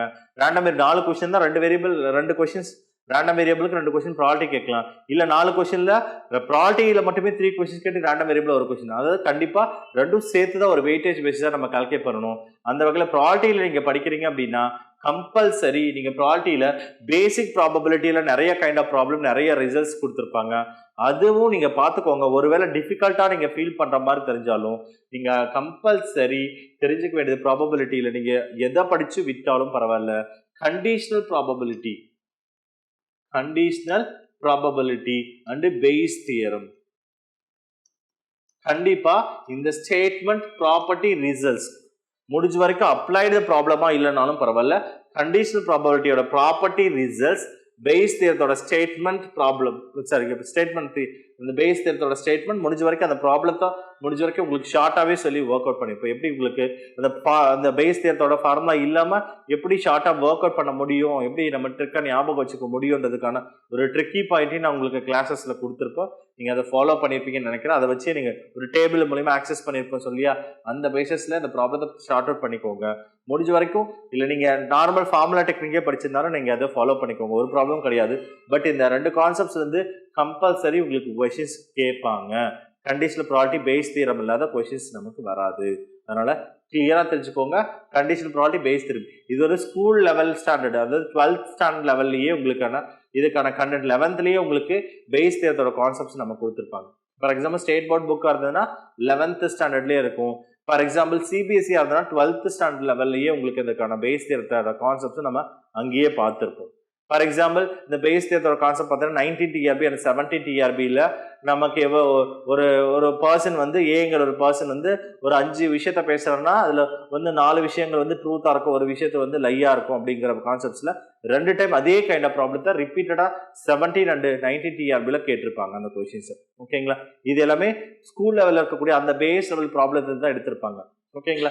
அது இல்லாமல் பால்ஸ் எடுக்கக்கூடியதும் அதை பேஸ் பண்ணியும் ஒரு 90 TRBயில் ஒரு கொஸ்டின்ஸ் நம்ம பேஸ் தியரத்தோட கான்செப்ட்ஸ் 90 TRBயில் ஒன்று சொல்லியிருப்பாங்க. அது என்ன இருக்கும் அப்படின்னா பால்ஸ் கலர் பால்ஸில் ஒரு ஐடென்டிக்கல் பாக்ஸஸில் கொடுத்து அந்த பால்ஸை பிக் பண்ணுறதுக்கான சான்சஸ் என்னங்கிற மாதிரி கொஸ்டின்ஸ் வந்துருக்கும். ஸோ இது எல்லாமே நமக்கு இந்த பேஸ் தியரத்தோட கான்செப்ட்ஸாக நம்ம ப்ராப்ளம். இதுக்கு முன்னாடி 15 TRBக்கு முன்னாடி வரைக்கும் பேஸ் தியரத்தோட ஸ்டேட்மெண்ட்டே ஒரு 2 to 3 டைம்ஸ் வந்து அந்த ஸ்டேட்மெண்ட் அதுக்கான நொட்டேஷன் அந்த பேஸ் தியரத்தை எப்படி ஷார்ட்டாக நோட்டேட் பண்ணலாங்கிறது அது மட்டுமே கேட்டுட்டு இருந்தாங்க. இப்போ 15க்கு அப்புறம் தான் இதுலேருந்து ப்ராப்ளம் கேட்க ஆரம்பிச்சாங்க. ஆனால் கண்டிஷனல் ப்ராபபிலிட்டி பொறுத்த வரைக்கும் ரொம்ப சிம்பிள் கைண்ட் ஆஃப் இப்போ வரைக்குமே கண்டிஷனல் ப்ராபபிலிட்டி பொறுத்த வரைக்கும் properties and simple kind of problem மட்டும் தான் கேட்டுட்டு இருக்காங்க. அதனால கண்டிப்பாக கண்டிஷனல் ப்ராபபிலிட்டியும் பேஸ் தியரமும் எக்காரணத்தை கொண்டும் அதை ஸ்கிப் பண்ணாதீங்க. பேசிக் ப்ராபபிலிட்டி கண்டிப்பாக அதுவும் ஸ்கிப் பண்ணக்கூடாது. இருந்தாலும் நீங்கள் அதை ஓரளவுக்கு நீங்கள் படிச்சிருந்தாலும் இந்த டாப்பிக்கை கொஞ்சம் இன்னும் இம்பார்ட்டன்ஸை கொடுத்து படிச்சுக்கோங்க. 200% இம்பார்ட்டன்ஸ் கொடுத்து படிங்க. பேசிக் ப்ராபபிலிட்டியில் கொஸ்டின்ஸ் கேட்கலனாலும் இதுலேருந்து கொஸ்டின்ஸ் வராமல் இருக்க பாசிபிளே கிடையாது. அதனால கண்டிஷனல் ப்ராபபிலிட்டி பேஸ் தியரத்துலேருந்து கம்பல்சரிக்கு நம்ம கொஸ்டின்ஸை எதிர்பார்க்கலாம். பேஸ் லெவலில் இருக்க கொஸ்டின்ஸ் பேசிக் ப்ராபபிலிட்டிலேருந்து கொஸ்டின்ஸை கேட்குறோம்னா எந்த மாதிரி இல்லை கொஸ்டின்ஸ்லாம் நமக்கு ரெகுலராக நம்ம கேட்டுட்டு இருக்காங்க, எதெல்லாம் நம்ம ஸ்டாண்டர்டைஸ் பண்ணிக்கலாம்னு நம்ம பார்த்தோம் அப்படின்னா, for example leaf year selected ப்ராப்ளமாக இருக்கும், அது ஆர்டினரி இயராக இருக்கலாம், லீஃப் இயராக இருக்கலாம், ஒரு இயர் வாஸ் செலக்டடாக இருக்கிறதுக்கான ப்ராபபிலிட்டியாக இருக்கலாம், கன்சிக்யூட்டிவ் டேஸ் மண்டே டியூஸ்டேஸாக சூஸ் பண்ணுறதுக்கான பாசிபிள் என்னன்னா, நான் கன்சிக்யூட்டிவ் டேஸ்க்கு என்ன, இதெல்லாம் நம்ம டெஸ்ட்லையும் கிளாஸ்லெஸ் ப்ராப்ளத்துலையும் நம்ம எல்லாமே மெட்டீரியலையும் கொடுத்துருப்போம். அது எல்லாமே ஆன்சர்ஸை ஞாபகம் வச்சுக்கோங்க. என் லீப் இயர் பேசிஸ் ஆஃப் ப்ராப்ளத்தை கேட்கறதுக்கு கண்டிப்பாக நிறையவே பாசிபிள் இருக்கு. அதுக்கப்புறம் இன்னொன்று என்ன ரிப்பீட்டடாக கேட்கலாம்னா, டைஸ் ப்ராப்ளம்ஸ். டூ டைஸ் வந்து த்ரோ பண்ணும்போது சைமல்டேனியஸா த்ரோ பண்ணும்போது டபுளெட்ஸ் கிடைக்கிறதுக்கான பாசிபிலிட்டிஸ் என்ன. ஸோ இந்த மாதிரி கொஷின்ஸ் டபுளெட் கிடைக்கிறதுக்கோ சம் ஆஃப் த 7 கிடைக்கிறதுக்கு 9 கிடைக்கிறது, இது எல்லாமே ஸ்டாண்டர்டாக கேட்ட ரிப்பீட்டட் ப்ராப்ளம்ஸ். இது எல்லாமே முடிஞ்ச வரைக்கும் கோத்ரூ பண்ணிக்கோங்க, ரிசல்ட்டை ஸ்டாண்டர்டைஸும் பண்ணிக்கோங்க. இதுலேருந்து கேட்குற கொஷின்ஸை கண்டிப்பாக நம்ம ஆன்சர் பண்ணுறதுக்கு எப்போவுமே ரெடியாக இருக்கணும். பேசிக் ப்ராபபிலிட்டியில் அட்லீஸ்ட் நான் சொன்ன இந்த ப்ராப்ளம் மட்டுமாவது ஃபோக்கஸ் பண்ண ட்ரை. எல்லா ப்ராப்ளமும் எனக்கு நிறைய பேர் வந்து ரொம்ப ஈஸியான டாப்பிக்காகவும் இந்த நிறைய வந்து பீப்புள்ஸ் இது வந்து ஈஸியான டாப்பிக்காகவும் அப்ரோச் பண்ணீங்க. சில பேர் வந்து இந்த கொஷினை படிக்கிறப்பவே அந்த கொஷினை அண்டர்ஸ்டாண்ட் இல்லாமல் படிக்கிறதுனால சில பேசிக் எரர் பண்ண ஆரம்பிச்சு இந்த ப்ராபபிலிட்டினாவே டிஃபிகல்ட்டாக இருக்கிறதையும் இக்னோர் பண்ணக்கூடிய லெவலும் பர்சன்ஸ் இருக்கீங்க. இது ரொம்ப சிம்பிள் கான்செப்ட் தான். 1க்கு 2 கொஷினை கிளியராக படிச்சிங்கன்னா ஆன்சர் பண்ண முடியும். நான் சொல்லக்கூடிய ஒரே ஒரு டிப் என்ன அப்படின்னா, நீங்கள் கொஷினை கிளாரிட்டியாக படிக்கிறது தான் உங்களுக்கான விஷயமே இருக்கு. சில பேர் அந்த ஸ்பீட்ல அந்த கொஸ்டினை சரியா வாசிக்காம வர்றதுனால தான் அந்த கான்செப்ட்ஸ் உங்களுக்கு ரீச் ஆகாம நீங்க மிஸ்டேக் பண்ணுவீங்க. அதனால ஒன்ஸ் அகேன் நீங்க கொஸ்டினை அண்டர்ஸ்டாண்ட் பண்ணிட்டு நீங்க ஆன்சர் பண்ண ட்ரை பண்ணீங்கன்னா வெரி சிம்பிள் கான்செப்ட்ஸ் ப்ராபபிலிட்டி. ஓகேங்களா, பேசிக் அண்ட் சிம்பிள் கான்செப்ட்ஸ். கண்டிப்பா அந்த கொஸ்டினை கிளாரிட்டியா படிச்சீங்கன்னா நம்ம படிச்ச கண்டென்ட்டை தாண்டி எதுவும் இல்லைங்கிறது தெரிஞ்சுக்கோங்க. அதுல இருந்து தான் கொஸ்டின்ஸ் ரைஸ் பண்ண போறாங்க. அதனால கிளியர் கட்டா நீங்க படிச்ச ஆன்சர்ஸை கிளியரா கோத்ரூ பண்ணி ஆன்சர் பண்ணுங்க. கண்டிப்பா அந்த ப்ராபபிலிட்டியிலேருந்து நம்ம கேட்குற கொஷின்ஸை கண்டிப்பாக ப்ராபபிலிட்டி அண்ட் ரேண்டம் வேரியபிள் கேட்குற வெயிட்டேஜ் ஆஃப் கொஷின்ஸை நம்ம ஈஸியாக ஆன்சர் பண்ண முடியும். அதனால ப்ராபபிலிட்டியில் இந்த கான்செப்ட் மட்டும் இல்லாமல் ஜென்ரல் ப்ராபபிலிட்டி எல்லாம் சேர்த்து படிச்சுக்கோங்க. ஓகேங்களா, இதுதான் யூனிட் நம்பர் 10ல இருக்கக்கூடிய இம்பார்ட்டன்ட் கண்டென்ட்டாக சொல்லக்கூடிய நம்ம இன்னைக்கு ரேண்டம் வேரியபிள் அண்ட் ப்ராபபிலிட்டியில் சொல்லக்கூடிய கண்டென்ட் இது மட்டும்தான். ஸோ இந்த செஷன் மட்டும் இல்லாமல் இந்த ஜூம் மீட் அப்படிங்கிறது இன்னையோட இந்த செஷனை நம்ம கம்ப்ளீட் பண்ண போகிறோம். ஓகேங்களா, ஸோ இது வரைக்கும் நான் எடுத்து ஹேண்டில் பண்ணக்கூடிய அந்த 4 யூனிட்ஸுக்கு எந்த அளவுக்கு அது உங்களுக்கு என்னென்ன டாபிக்லாம் சிம்பிளாக சொல்ல முடியுமோ சொல்லியிருப்போம். ஆல்ரெடி இதெல்லாம் இம்பார்ட்டன்ஸாக நம்ம ஃபோக்கஸ் பண்ணணுங்கிற ஒரு விஷயத்தையும் நம்ம கொடுத்துருப்போம். அதை மட்டும் படிங்கன்னு மீன் கிடையாது. லாஸ்ட் மினிட்ல இதில் வந்து எக்காரணத்தை கொண்டும் நீங்கள் விட வேண்டாங்கிறது. ரிவிஷன் பண்ணும்போது இதை இன்னும் இம்பார்ட்டன்ஸ் கொடுத்துட்டு இது இன்னும் 200% கேர் கொடுத்து நீங்க இதை பாருங்க அப்படிங்கறத அதுக்கு சொல்லியிருப்போம். இதை மட்டுமே படிங்கன்றது கிடையாது, அடிஷனலா எல்லாம் படிக்கிறப்போ இதுல வெயிட்டேஜ் அதிகமா இருக்கின்ற பேசிஸா கொடுத்துருப்போம். ஸோ கண்டிப்பா இந்த செஷன் இந்த இப்போ ஜூம் மீட்ல இருக்கக்கூடிய அந்த ஒரு யூனிட் வைஸா கொடுத்துருக்க டாபிக் வைஸ் கண்டென்ட் வந்து ரொம்ப ரொம்ப யூஸ்ஃபுல்லா தான் இருந்திருக்கும்னு நினைக்கிறேன். நீங்க கண்டிப்பா யூஸ் பண்ணியிருப்பீங்கன்னு நினைக்கிறேன். கண்டிப்பா ப்ராக்டிஸ் பண்ணுங்க. Practice is practice make a perfect அப்படின்னு சொல்றோம் இல்லையா. ப்ராக்டிஸ் பண்ணுங்க அப்படின்னா அதுக்கான விளைவு கண்டிப்பா கிடைக்கும். Thank you to all. Prepare well. கண்டிப்பா உங்களால அச்சீவ் பண்ண முடியும். All the best. Thank you to all. TNPSC TET நியமன தேர்வு, PC, SI, TRB, agri, forest, railway போன்ற அனைத்து போட்டித் தேர்வுகளுக்கும் நேரடி மற்றும் ஆன்லைன் வகுப்புகள் ஆரம்பம். அனைத்து போட்டித் தேர்வுகளுக்கும் ஸ்டடி மெட்டீரியல் கிடைக்கும். நேரடி மற்றும் போஸ்டல் டெஸ்ட் பேட்ச் வசதியும் உண்டு. தொடர்புக்கு future vision study centre, Salem. Contact 9042030163. Future Vision Study Center, SKS Hospital Road, opposite to Hotel Lakshmi Prakash, near New Bus Stand, Salem. Cell 90420 30163.